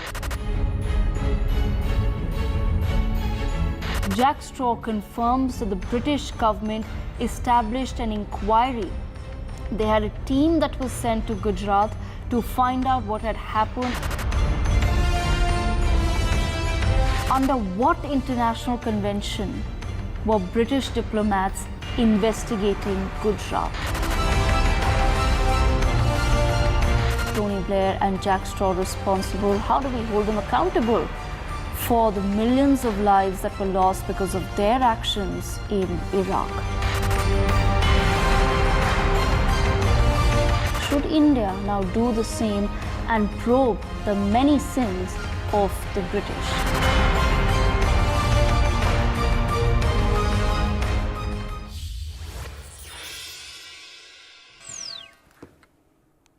Good afternoon, you're watching NewsX. I'm Devika Chopra. Let's begin with the headlines this hour.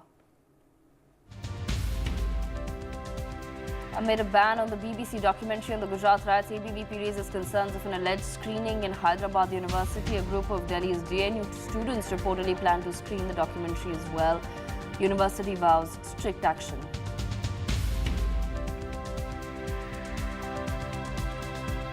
As India condemns BBC's documentary propaganda, the US now comes out in support of India, says it's not familiar with the BBC documentary but familiar with the shared values of US and India. Congress party distances itself from Digvijaya Singh's Comments demanding proof of the 2016 surgical strikes. Rahul Gandhi reiterates supports for the army, says Singh's remarks strictly his own.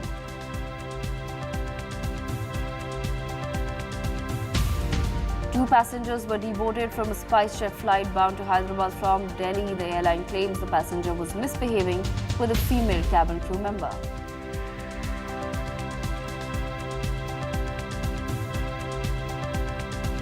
As the Bharat Jodo Yatra continues in Jammu and Kashmir, local parties laud Rahul Gandhi's efforts after Farooq Abdullah and Mehbooba Mufti backs Rahul Gandhi, calls the Yatra the only true outreach.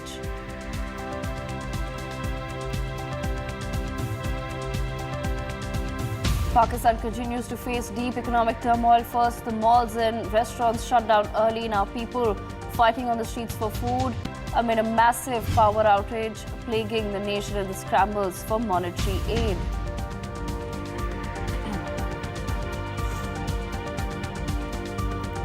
Just today, after a shooting in California killed at least 10 people, another shooting takes the lives of 7 in the region. Police say the suspect is in custody. Investigations continue.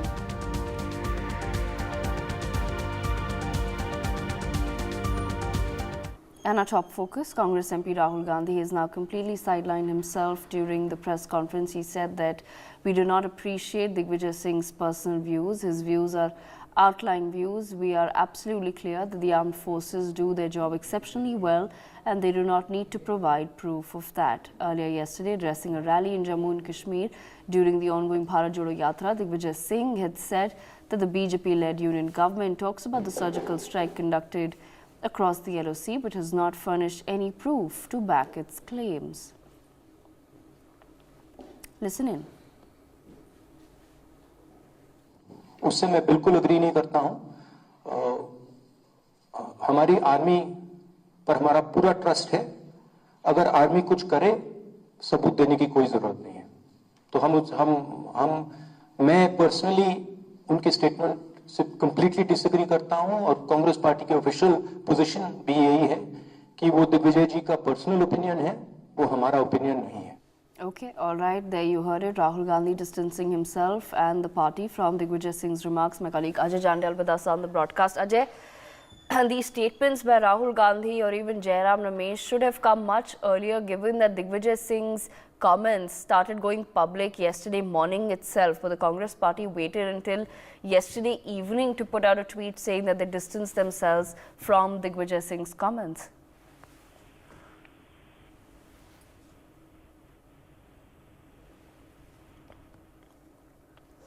Okay, we seem to be having a connection issue there with my colleague Ajay. We will try to bring him back onto the broadcast, but there you heard it. Viewers, Congress MP Rahul Gandhi has now completely distanced himself as well as the party from Digvijay Singh's remarks during a press conference. He was asked whether the Congress agrees with what Digvijay Singh has had to say, but Rahul Gandhi refused. R.S. Patania of the BJP with us on the broadcast. Mr. Patania, you've heard what Jairam Ramesh and Rahul Gandhi have had to say on the matter. How does the BJP respond, given that the BJP did say that the Congress party has lost all its patriotism? You see, madam, disrespecting and demeaning the armed forces. This has been a habit and rather a penchant, which is intrinsic and inherent to the Congress party. But to speak up Digvijay Singh, it was Rahul Gandhi ji which on the very second day demanded proofs. Rahul Gandhi ji said on the floor of the house that हमारी फोर्सों की, हमारे फौजियों की पिटाई हुई है वहां पे.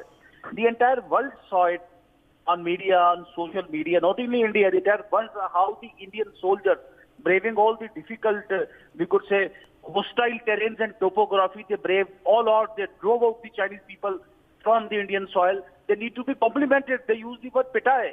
Now, this is just window dressing what Rahul Gandhi has said in today's press conference. Just window dressing, just to save the leftover respect and the sheen of the party. But we are committed that there is no sheen, no respect, and no place left for Congress party in today's political atmosphere. My point remains that the basic questions which Congress needs to answer, which is Jammu and Kashmir. First of all, what is the stand of the Congress on Article 70?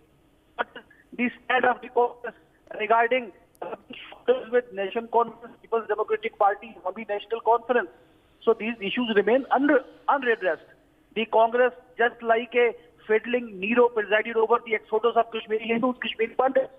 Congress, why a major part of Jammu and Kashmir is still in the illegal occupation, illegal control of China, and one part in illegal control of Pakistan.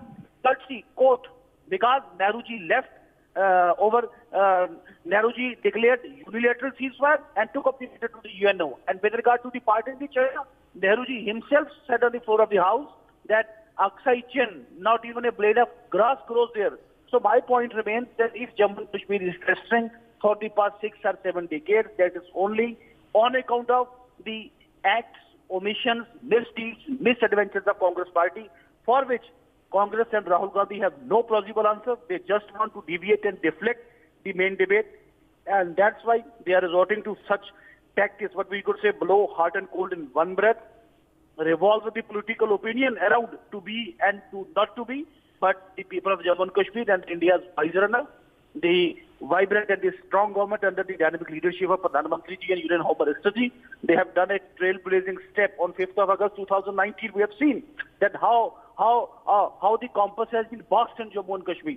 The Article 370, which was a symbol, which was an epitome of despair, desperation, discrimination, secessionism, it has been blotted out, lock, stock and barrel for Jammu and Kashmir, and they have no answer with regard to the basic lead point which the people of Jammu and Kashmir want to ask from Congress and Rahul Gandhi. That's a take, madam. Okay, all right, Mr. Patania, thank you for joining us to give us the BJP's perspective and response to the Congress now distancing itself from Digvijaya Singh's comments. But let's quickly listen in to several other reactions that have also come in on this story. मैं तो श्री राहुल गांधी जी से ये जवाब मांगता हूं कि ये कैसी भारत जोड़ो यात्रा है। टुकड़े टुकड़े गैंग आपके साथ चल रही है, सेना का मनोबल गिराया जा रहा है और राहुल गांधी भी सवाल उठा रहे हैं कि सेना कमजोर होगी। ये देशभक्ति नहीं है। कभी दिग्विजय सिंह के राज में सिमी का गढ़ था, ये मध्य प्रदेश। सेना का मनोबल गिराने का पाप और अपराध तो कम से कम कांग्रेस ना करे। प्रधानमंत्री से सवाल पूछिए। अभी प्रधानमंत्री, अभी 10 मिनट के बाद 10 मिनट। देखिए, भारत ने कई बार पाकिस्तान के खिलाफ बड़ी सर्जरीज की हैं। 1965 का 71 का वॉर, सियाचिन में जो है जिस तरीके से रातों रात उनको खदेड़ दिया गया, उसी प्रकार से यदि देखा जाए तो जो हमारे कारगिल का है उसको भी, और उसके अलावा भी बहुत सारी ऐसी सर्जिकल स्ट्राइक्स हुई हैं अलग अलग समय पर अलग अलग सरकारों में। और इंटरनेशनल हालात को देख करके इन चीज़ों को नहीं कहा जाता है। और मगर भाजपा हमेशा कोशिश करती है जैसे उन्होंने ही पाकिस्तान के खिलाफ कोई कदम उठाए, बाकी तो दूसरे लोग तो पाकिस्तान के खिलाफ कुछ कर ही नहीं पाए। जबकि पाकिस्तान के 90,000 सैनिकों को भारत की सेना ने जिस समय सरेंडर करवाया, उस समय कांग्रेस की गवर्नमेंट थी, इंदिरा जी प्रधानमंत्री थी। Jairam Ramesh ji says that the views expressed by Digvijay Singh are his own, they are personal views, and the Congress party does not endorse those views. But Jairam Ramesh ji, Pawan Kheda, a spokesperson of your party, a part of your department, has legitimized the views of Digvijay Singh, who continued to be brazen and unapologetic about his views. The fact of the matter is that Digvijay Singh is not the only person who's made such kinds of statements. Rahul Gandhi said surgical strike was khoon ki dalali. He said China ne pitai kar di sainikom ki. Mr. Sanjay Nirupam has called the surgical strike as farzical strike. Sidhu and other leaders of the Congress party said Balakot mein cheel kauve mare. So this is not a one-off statement or a personal statement. It is in fact an institutional approach of the Congress party to time and again attack the manobal of our armed forces, and they have done it consistently. Now, Mr. Jairam Ramesh ji, please tell us that will you take action against Rahul Gandhi, who called it khoon ki dalali, against Sanjay Nirupam, who said farcical strike, against Digvijaya Singh. If these personal views are not compatible with the views of the party, will you take action on all these leaders, or will you only come and cosmetically express distance from the statement which you truly believe? ये देखिए, जहां तक surgical strike की बात है, ये अब पुलवामा के बाद जो हुई थी, मैंने कहा उसी की बात कर रहे होंगे ना। हाँ, तो देखिए, उसके बाद हमने भी देखा था कि हमारे जो फौज के अफसर थे उन्होंने आकर बयान दिया था कि क्या हुआ है, और जहां तक मेरी बात है दैट इज सेटिस्फैक्टरी। जो फौज हमारे को कहती है और जो एयरफोर्स ने बयान दिया वो सही है, और उसके ऊपर अगर डाउट करना, शंका करना, मेरे ख्याल से कोई ठीक बात नहीं। And we shift our focus. Internal elections to the Municipal Corporation of Delhi resumed today to elect the mayor and deputy mayor. The process was abandoned earlier this month on the 6th of January following a major ruckus between nominated councillors, or the aldermen as they're called, and their elected colleagues over the issue of who would take oath first. For the post of mayor, the Aam Aadmi Party has fielded Shelly Oberoi and Ashu Thakur, while the BJP has nominated Rekha Gupta. Both the candidates have now taken oath in the assembly as the Delhi mayor fight escalates. So this is the latest that we're tracking for our viewers as far as the Delhi elections to the post of mayor are concerned. The Aam Aadmi Party and the BJP now waiting to cast their votes in the MCD. This is weeks after, remember, there was a major ruckus in this MCD house between the BJP and the Aam Aadmi Party. Let's quickly listen in to a reaction from Gautam Gambhir. 8 साल से इसी तरीके की राजनीति कर रहे हैं और इनके बारे में बात करना भी मुझे लगता है कि मुझे शोभा नहीं देता। आज चुनाव आपको लग रहा है हंगामा मैं चाहता हूँ कि शांतिपूर्वक तरीके से हो, क्योंकि अल्टीमेटली दिल्ली की जनता ही इस चीज़ से भुगतती है। दिल्ली की जनता को नहीं भुगतना चाहिए। चुनाव शांतिपूर्वक हो, जिसका भी मेयर बने वो दिल्ली के लिए काम करे, दिल्ली के लिए सेवा करे, दिल्ली की जनता के लिए सेवा करे। पिछले 8 साल से इसी तरीके की राजनीति कर रहे हैं और इनके बारे में बात करना भी मुझे लगता है कि मुझे शोभा नहीं देता। आज चुनाव आपको लग रहा है हंगामा चाहता हूँ। बीजेपी मेयर पति उम्मीदवार हमारे से रेखा गुप्ता जी ने कहा, सबसे बड़ी बात अब निगम में 24 तारीख की दिन भी आ गई। 6 तारीख का दिन काला इतिहास एमसीडी में, अब 24 तारीख का दिन कैसा होने वाला है? मैं आपके चैनल के माध्यम से निवेदन करती हूँ आम आदमी पार्टी के नेताओं से कि वो आज का हाउस सुचारू रूप से चलने दे, निगम पार्षदों को उनकी शपथ लेने दे ताकि दिल्ली में काम हो सके। आज पूरी दिल्ली ठप पड़ी है, नगर निगम काम नहीं कर पा रही है। नए चुने हुए पार्षद बेचारे ये इंतजार कर रहे हैं कि कब उन्हें बजट एलोकेट होगा, वो जनता के लिए जाके काम कर सकेंगे। अपनी हठधर्मिता को ये आम आदमी पार्टी छोड़े और हाउस चलने दे, पार्षदों को शपथ लेने दे, मैं ऐसा निवेदन करती हूँ। लेकिन लगता नहीं कि महज कुछ महीने ही बचे हैं, फिर से नए पार्षद, नए हम कहें कि महापौर का चुनाव होने वाला है। महज 1-1.5 महीने के लिए भी इतनी लड़ाई क्यों? अगर सुकून से चुनाव कराए थे, जो भी जीतता वो सत्ता चलाता बेहतर। देखिए, बहुमत होने के बावजूद भी यदि आम आदमी पार्टी के दिल में संशय है तो इसके जिम्मेदार वो खुद हैं। इसके लिए हम काम नहीं कर सकते हैं। तो आज वो अपने घर को संभालें और घर को देखते हुए कॉन्फिडेंट रहना चाहिए। भाई, उनके पास इतना बहुमत है, क्यों घबरा रहे हैं? मुझे समझ में नहीं आ रही। चुनाव तो जीतने के लिए लड़ा जाता है, तो हम तो कहेंगे कि हम जीतेंगे। अब ये तो उनको समझना है कि उनकी कमजोरी कहाँ पर है। तो अगर अपनी कमजोरी पे दूसरे पे इल्जाम लगाएंगे तो ठीक नहीं। मनोनीत पार्षद को लेकर ये सब सवाल उठ रहे हैं, लेकिन एक संविधान ये भी है कि उनको शपथ दिलाया जाता है। आप 2 महीने बाद चुनते हैं, 2 महीने बाद शपथ होता है। हमने पहले चुन लिया तो शपथ होने का अधिकार है, तो फिर उस पर इतनी लड़ाई झगड़ा क्यों? और सत्या शर्मा ने पहले कह दिया कि शपथ सबका होगा, फिर से क्या विवाद होगा? ये सवाल आम आदमी पार्टी से पूछा जाना चाहिए, उनके नेताओं से पूछा जाना चाहिए, क्योंकि भारतीय जनता पार्टी की ओर से जो डीएमसी एक्ट 1957 में लिखा है उसके अनुसार हम काम कर रहे हैं। एक भी चीज हमने संविधान के अपोजिट कुछ गलत नहीं किया है और ना ही करेंगे। तो शुचिता के साथ में ये चुनाव हम लड़ने वाले हैं। अपने पार्षद ज्यादा होना, उनकी सरकार होना, उसके कारण से यदि वो गुंडागर्दी मचाएंगे तो ये तो ठीक नहीं। पार्लियामेंट्री फोर्सेस भी आ गई अब अंदर, क्या कुछ तगड़ी व्यवस्था सुरक्षा में होना चाहिए? आज इतनी सारे नए पार्षद हैं, बेचारी महिलाएं हैं, पिछली बार घबरा गई, आज वो हाउस में आते हुए डर रही हैं, तो सुरक्षा का इंतजाम तो होना ही चाहिए। सब तो पहले की सुरक्षा व्यवस्था के इंतजाम के साथ ही साथ ये भी कहा जा रहा है कि अब इस बार चुनाव जो होगा वो शांतिपूर्ण ढंग से हो तो बेहतर है, क्योंकि महज कुछ महीने का ये सत्ता पे बैठने वाले सत्ताधीन जो अधिकारी तय करे जाएंगे, यानी महापौर, उप महापौर, वो कुछ महीनों यानी मार्च तक काम करेंगे। उसके बाद फिर से चुनाव जब होगा उसके बाद से वो 1 साल तक काम करते नजर आएंगे। लेकिन अब दिलचस्प बात ये है, क्या तमाम मनोनीत पार्षदों का फिर से यहाँ पे शपथ ग्रहण हो पाता है या नहीं, या फिर से सियासत 6 तारीख वाली देखने को मिलती है? ये तमाम सवाल अब 11 बजे के बाद से तमाम जब पार्षद यहाँ पर अंदर के अंदर मौजूद होंगे सब कुछ तय होता नजर आएगा। कैमरामैन पवन के साथ अजीत श्रीवास्तव, न्यूज़ दिल्ली। जी, हमारे साथ में मनोज भैया जी साथ बात करें हम कि निगम में चुनाव क्या लगता है, पूरा हो पाएगा चुनाव या फिर से कोई हंगामा? मुझे लगता है कि आज नॉमिनेटेड का जो शपथ है हो चुका है और जैसा हमारी संवैधानिक व्यवस्था में पहले था वैसा ही आज हो रहा है। सबको धन्यवाद है इस लोकतांत्रिक प्रक्रिया। नॉमिनेटेड पार्षदों को अगर वोटिंग राइट मिलती है फिर से आम आदमी पार्टी हंगामा कह रही है क्योंकि आज से पहले कभी नॉमिनेटेड पार्षद ने मेयर चुनाव में वोटिंग नहीं दिया है। अब देखिए जो संविधान सम्मत होगा वही होगा।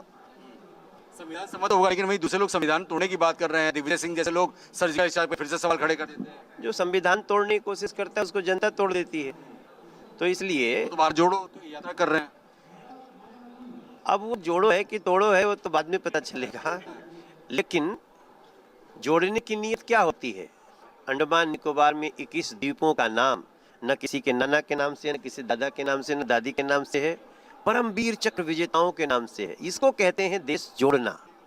बाकी संविधान का सबको पालन करना चाहिए और आज जो मेयर के चुनाव में हो रहा है जिसका राइट होगा संविधान में वो करेगा। रामचरितमानस और बीबीसी डॉक्यूमेंट्री में भी तमाम सवाल खड़े किए जा रहे हैं। देखिए, राम जी को दिल में बसा लीजिएगा, मन के वहम सब मिटा लीजिएगा। चलिए, तो इस सारे में बड़ी बात करते हुए मनोज तिवारी यहाँ पे 7 रुपए कहते हुए नजर आए कि वहम और दिल से शंकाएं दूर कीजिए और सब कुछ बेहतर होगा। अब देखना दिलचस्प होगा कि सियासी घमासान में जीत और हार का पड़ला किस पर भारी और किस पर कमजोर होता नजर आता है। कैमरा पवन के साथ Ajay Srivastava, news Delhi. And we shift our focus. India will be celebrating its 74th Republic Day on the 26th of January this year. The preparations are, of course, in full swing. This year will be extra special as all the equipment, including ammunition showcased on the Kartavya Path, will be India's indigenous production. The vintage artillery with 25-pounder guns that traditionally fires the thundering ceremonial 21-gun salute during the Republic Day celebrations will be replaced by the 105 mm Indian field guns this year. The government makes a further push for its Make in India initiative clearly. Talking about the Atmanirbhar Bharat push, in this year's Republic Day celebrations, Major General Bhavish Kumar spoke to the media. Let's quickly listen in. इस बार के गणतंत्र दिवस समारोह में आपको काफ़ी इंडिजनाइज्ड equipment देखने को मिलेगा। आत्मनिर्भर भारत के तहत हमारा ये जितना भी भारतीय थल सेना का इक्विपमेंट है वो पूरा इंडिजनाइज्ड रहेगा। शुरुआत में 105 mm इंडियन फील्ड गन से 21 तोपों की सलामी दी जाएगी। उसके बाद जब हमारे मैकेनाइज्ड कॉलम्स का जो दस्ता निकलेगा उसमें आर्मर्ड कोर के MBT अर्जुन और मैकेनाइज्ड इन्फेंट्री के BMP-2 तथा नाग मिसाइल सिस्टम देखने को मिलेंगे। रेजिमेंट ऑफ आर्टिलरी के आपको K9 वज्रा और ब्रह्मोस मिसाइल सिस्टम के ऑटोमेटिक लॉन्चर आपको देखने को मिलेगा।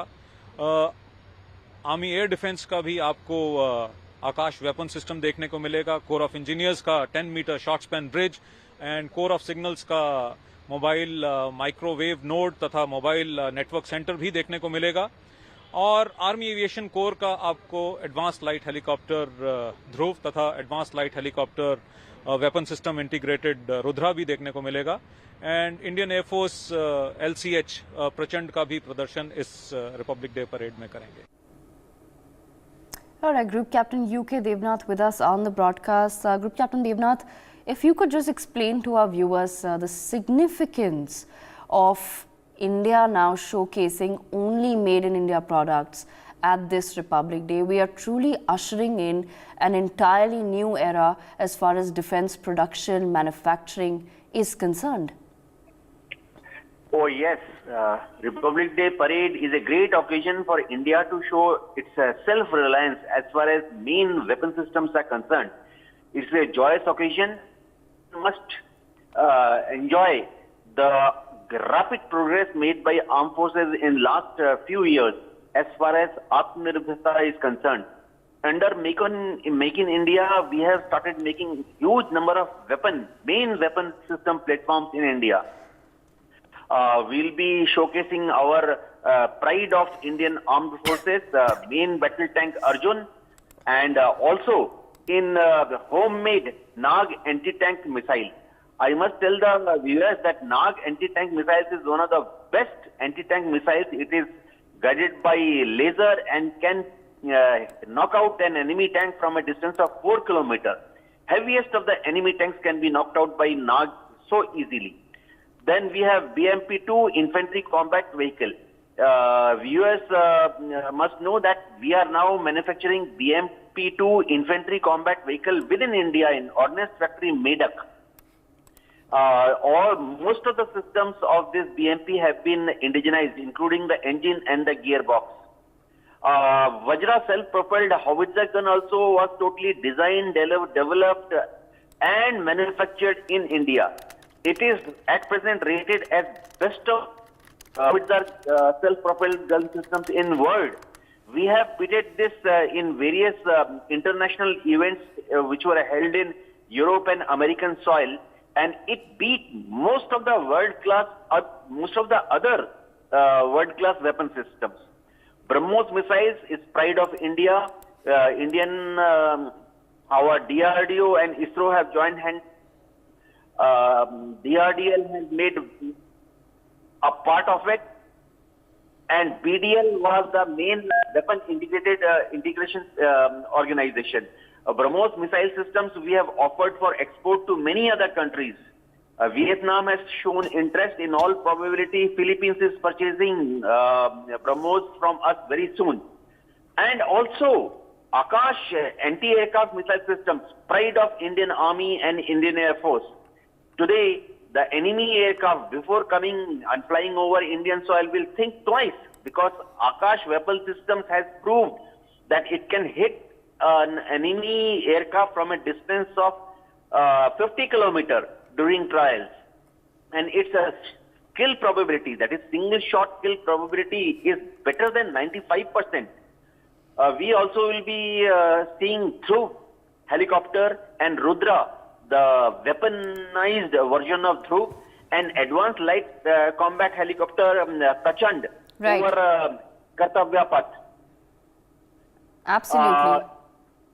Absolutely. Group Captain Devnath, I'll come back to you. Major Shah is also with us on the broadcast. Major Shah, as Group Captain Devnath really explained in detail what are some of the indigenous defense products that will be on display. But at the same time, I mean, look at the timing of things. We've renamed the Rajpath to the Kartavya Path, and just months later now on the same Kartavya Path, we are ushering in this new era in defense. And I think it's important for us as Indians to understand the fact that India making its own defense products has been a very, very long dream.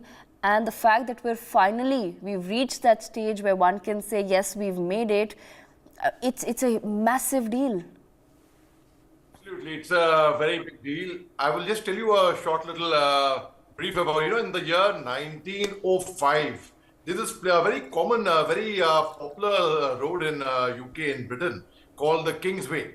And in 1911, that time King George V had visited India. He visited Delhi that time. And by that time, Calcutta was the national capital of India. So at that time, he attended the Darbar, which was very, very popular. And the decision to shift the capital of India from Calcutta to Delhi was taken. And of course, it was given to an architect, Mr. Lutyens, Dr. Lutyens rather.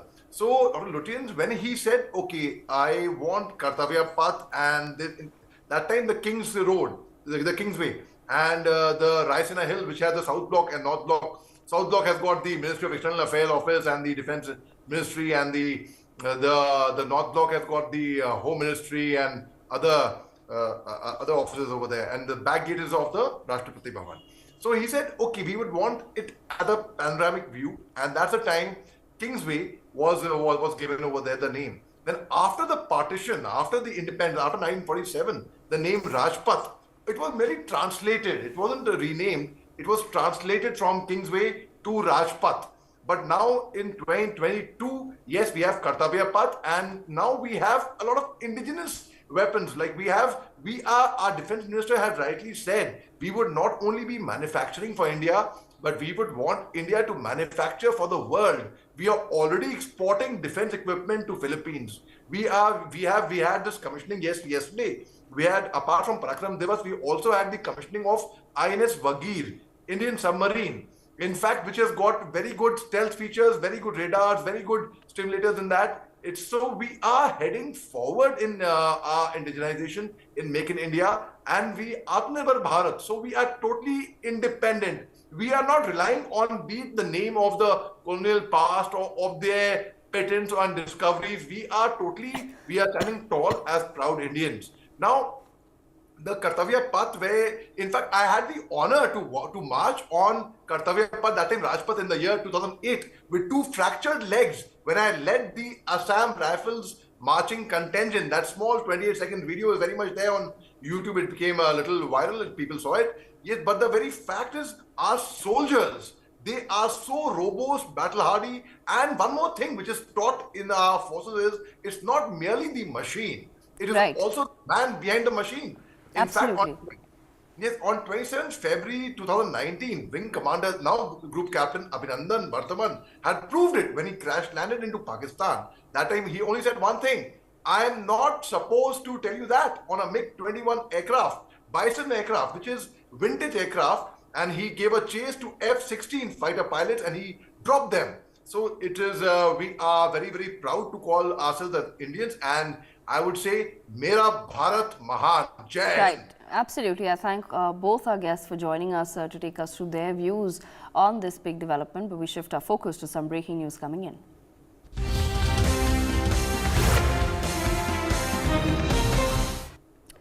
Anil K. Antony has now tweeted on the BBC documentary Rao. He wrote, and I quote, "Despite large differences with the BJP, I think those in India placing views of the BBC, a British state-sponsored channel with a long history of Indian prejudices, and of Jack Straw, the brain behind the Iraq war over Indian institutions, is setting a very dangerous precedence, will undermine our sovereignty." So this is a tweet that has been put out by Anil K. Antony. My colleague Manu Sharma with us on the broadcast. Manu, clearly now the differences between the Congress party continue, where some leaders have backed the BBC documentary. Some leaders have said that there should not have been any sort of censorship of the documentary. And we have someone like Anil Antony coming out and saying that it's a dangerous precedent that is being set by the opposition in the country. Yes, well, see, Congress leader Anil K. Antony has now, in fact, tweeted on the BBC documentary Rao, and, he specified that, despite large differences with the Bharatiya Janata Party, I think those in India placing new views of BBC, a British state-sponsored channel with a long history of Indian prejudice and of Jack Straw, the brain behind the Iraq war, is what he mentioned in his tweet, and he further says that over Indian institutions is setting a dangerous precedent under will undermine our sovereignty, is what he has said in his tweet. But if you see the overall controversy that has erupted in India, between the Congress party and Bharatiya Janata Party, and several other parties are now against with the BJP, because earlier when we've seen how the Accidental Prime Minister and movies like Accidental Prime Minister and Kashmir Files have triggered controversy in India. Now this time it's BBC's documentary India, the Modi Questions, has now erupted, and several leaders and several parties are responding to it. One such incident happened in Hyderabad, where a group of students have in fact screened BBC documentary, which was set to be banned on social media by the Indian government. Students have screened the documentary, and the HU student, Hyderabad University students, and the students' administration have now denied the fact that there were any sort of screening which were done in this year. But students and political parties have responded to this when both say like movies can be screened in India. Why not the BBC documentary, which is a beautiful example of what had happened in this, which provides knowledge, is banned in India, is what the question which is raised among the politicians and the student unions. Okay, Madhu, thank you so much for joining us on the broadcast. We leave it there and we slip into a very quick break.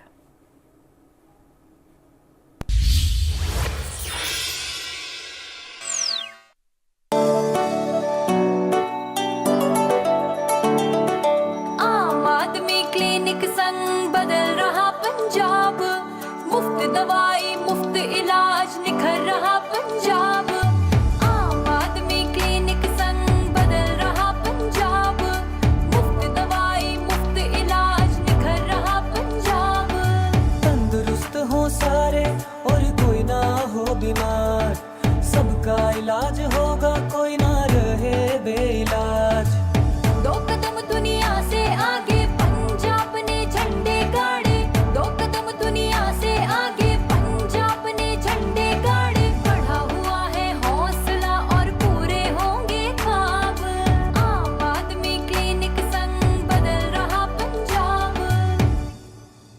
सेहतमंद पंजाब का सपना साकार हो रहा है। हमने 15 अगस्त को 100 आम आदमी क्लिनिक लोगों के समर्पित किए थे, जिसका लोगों ने बहुत जोरदार स्वागत किया और लोग इस सेहत सेवा का बहुत फायदा ले रहे हैं।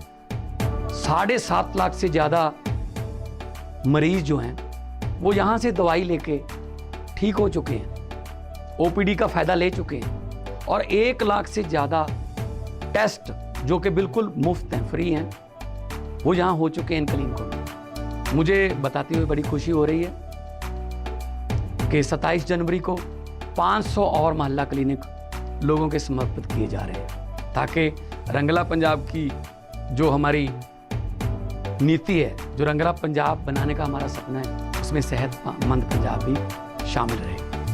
मुफ्त दवाई मुफ्त इलाज निखर रहा Punjab.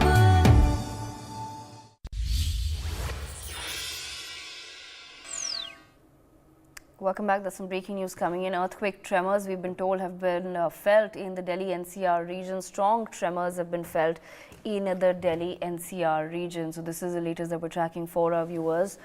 We will try to rope in one of my colleagues from Delhi to take us through what's really happened. Of course, since our studio is in the basement, viewers, I can confirm that I did not feel the tremors, but we've been informed that there were strong tremors that have been felt in the Delhi NCR region. Where exactly the earthquake took place, we will know in just a short while from now, but this is the latest that we're tracking. We're also tracking the news a little bit online, where several people in fact have confirmed. Lots of people have taken to Twitter and other social media platforms. Mahinder Mahi joining us on the broadcast. Mahinder, a lot of people in Delhi have taken to social media in the past couple of minutes saying that there was an intense earthquake in the Delhi NCR region. बिल्कुल, देखिए कि लगातार हम देख रहे हैं कि पिछले कुछ महीनों से जो दिल्ली एनसीआर के क्षेत्र हैं, यहाँ जो भूकंप के झटके हैं काफी लोगों को महसूस कर रहे हैं। हमने देखा किस तरीके से नए साल के दिन ही जो भूकंप के झटके महसूस किए थे, जिसके बाद लोगों में एक भय पैदा हो चुका है। लोगों को लग रहा है कि बार बार ये जो भूकंप के झटके आ रहे हैं शायद इससे कोई एक बड़ी अनहोनी ना हो जाए, क्योंकि हमने देखा किस तरीके से नवंबर के महीने में भी एक तेज भूकंप का झटका आया था, जिससे काफी लोग परेशान थे। खासकर दिल्ली एनसीआर की बात करें तो देखिए यहाँ ऊंची इमारतें हैं जहाँ लोगों को काफी डर लगता है, क्योंकि यहाँ बताया जाता है कि भूकंप के जब झटके महसूस किए जाते हैं तो सबसे पहले आपको घर से बाहर निकलना होता है, खाली जगह जाना होता है। मगर यहाँ जिस तरीके से ऊंची इमारतें हैं तो लोगों को निकलने में डर लगता है, क्योंकि या तो स्टेयर से उतरे और दूसरा उन पर कोई रास्ता नहीं होता, क्योंकि यह कहा जाता है कि जब जब भूकंप आता है तो आपको लिफ्ट का इस्तेमाल नहीं करना चाहिए, स्टेयर के रास्ते आपको उतरना चाहिए।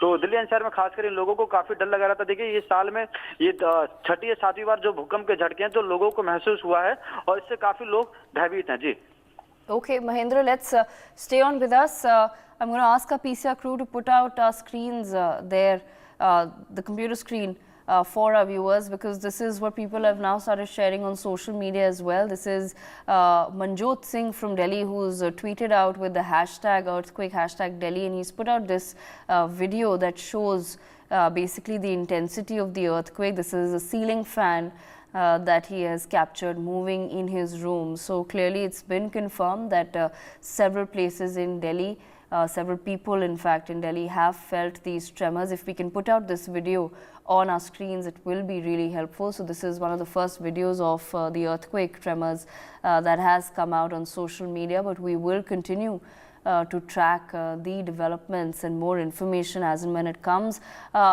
Mahendra, if you can take our viewers through what could be the possible epicenter. Is there any information that has come out?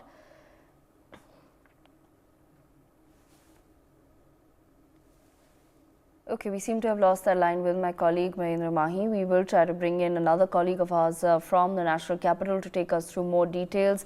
But this is essentially, viewers, I'm just putting out a tweet for you on our screens. A lot of people, like I said, have started tweeting out that they too have felt the earthquake tremors in Delhi, and this is Twitter user Manjot Singh, whose video we've put out on our screens. He's put out this video of his ceiling fan there moving, and this video is of a good 8 seconds. So that's quite some time for the earthquake to have continued. Mahendra back with us on the broadcast. Mahendra, where exactly have we heard? Have we found out where exactly the epicenter of this earthquake was? देखिए अभी जो Richter scale है उसके मुताबिक ये बताया जा रहा है कि दिल्ली का जो क्षेत्र है वहाँ ये भूकंप का झटका वो ज्यादा महसूस किया गया। खासकर देखिए जब भी हम दिल्ली एनसीआर की बात करते हैं तो लोगों के अंदर एक चीज समझ हमेशा आती है, क्योंकि दिल्ली एक ऊंचे क्षेत्र पे बसा हुआ है और यहाँ लोगों को काफी डर लगा रहता है, क्योंकि हम आए दिन देखते हैं दिल्ली के कैसे ऐसी कई इमारतें हैं जो 40 साल 30 साल पुरानी हो चुकी है, उनकी जो हालत है वो खस्ता हो चुकी है। तो लोगों को इस बात का भी डर लगा रहता है अगर इसी तरह लगातार भूकंप आएगा तो ऐसा ना हो कोई एक बड़ा हादसा हो जाए और तमाशा बन जाए, क्योंकि लगातार हम देख रहे हैं किस तरीके से, आप खुद देखिए कि पिछले 6 महीने में लगातार ये 8वीं बार भूकंप है और जिससे लोग काफी भयभीत है। खासकर वो स्कूल के बच्चों की बात करें, कॉलेज के बच्चों की बात करें, बड़े बड़े मल्टीनेशनल कंपनी की बात करें, वहां जो काम करने वाले एम्प्लॉय होते हैं उनके मन में काफी डर हो रहा है, क्योंकि देखिए ये भूकंप जो है काफी इसका झटका लोगों को महसूस किया। लोगों का कहना है कि जो बेड है, जो फैन है, जो टीवी है, जो फ्रिज है, जो ऐसे घर में लगे इक्विपमेंट है वो अचानक हिलने लगे। तो लोगों को महसूस हुआ कि भूकंप के झटके, और जिन लोगों को एहसास नहीं हुआ घर पे थे, मगर जिन लोगों को हल्का फील हुआ तुरंत बाहर आ गए, उनके मन में खौफ था। क्योंकि देखिए इससे पहले भी जनवरी के पहले दिन और दूसरे तारीख को, मतलब जनवरी में ये इसी महीने में 3 बार भूकंप के झटके महसूस कर लिए गए हैं। तो आम लोगों में काफी डर है। और अगर हम एक्सपर्ट की बात करें तो एक्सपर्ट का ये कहना है कि अगर ऐसे हल्के झटके आते हैं तो लोगों को डरने की जरूरत नहीं है। मगर जो हमने कहावत सुनी है, जो हमारे घर के बूढ़े बुजुर्ग होते हैं, जो हमारी परंपरा संस्कृत है, ये कहा जाता है कि लगातार अगर ऐसे कोई भूकंप आ रहा है तो इसका मतलब कोई अनहोनी होने वाली है। इस तरह की बातें तमाम चीजें चलती हैं समाज में। मगर हैरानी की बात यह है, देखिए जनवरी के महीने में 3 बार भूकंप आना खुद में एक सवाल है कि आखिर back to back within 1 month में 3 बार भूकंप आना, और तीनों की जो रिक्टर स्केल थी, जो वो तीव्रता थी वो बहुत ज्यादा थी। हमने देखा किस तरीके से नवंबर के महीने में जो भूकंप आया था रात 1:57 में, उसमें किस तरीके से जो सेंटर था वो नेपाल था, नेपाल का काठमांडू था, और वहां तकरीबन कई लोगों की मौत हो गई थी, कई घर बर्बाद हो गए थे और काफी जो घरें हैं उनमें क्रैक्स आ गए थे। तो देखिए लोगों के अंदर डर तो है और बार बार उनके सवाल में जहन में यही सवाल हो रहा है कि आखिर बार बार भूकंप के झटके क्यों आ रहे हैं। क्योंकि देखिए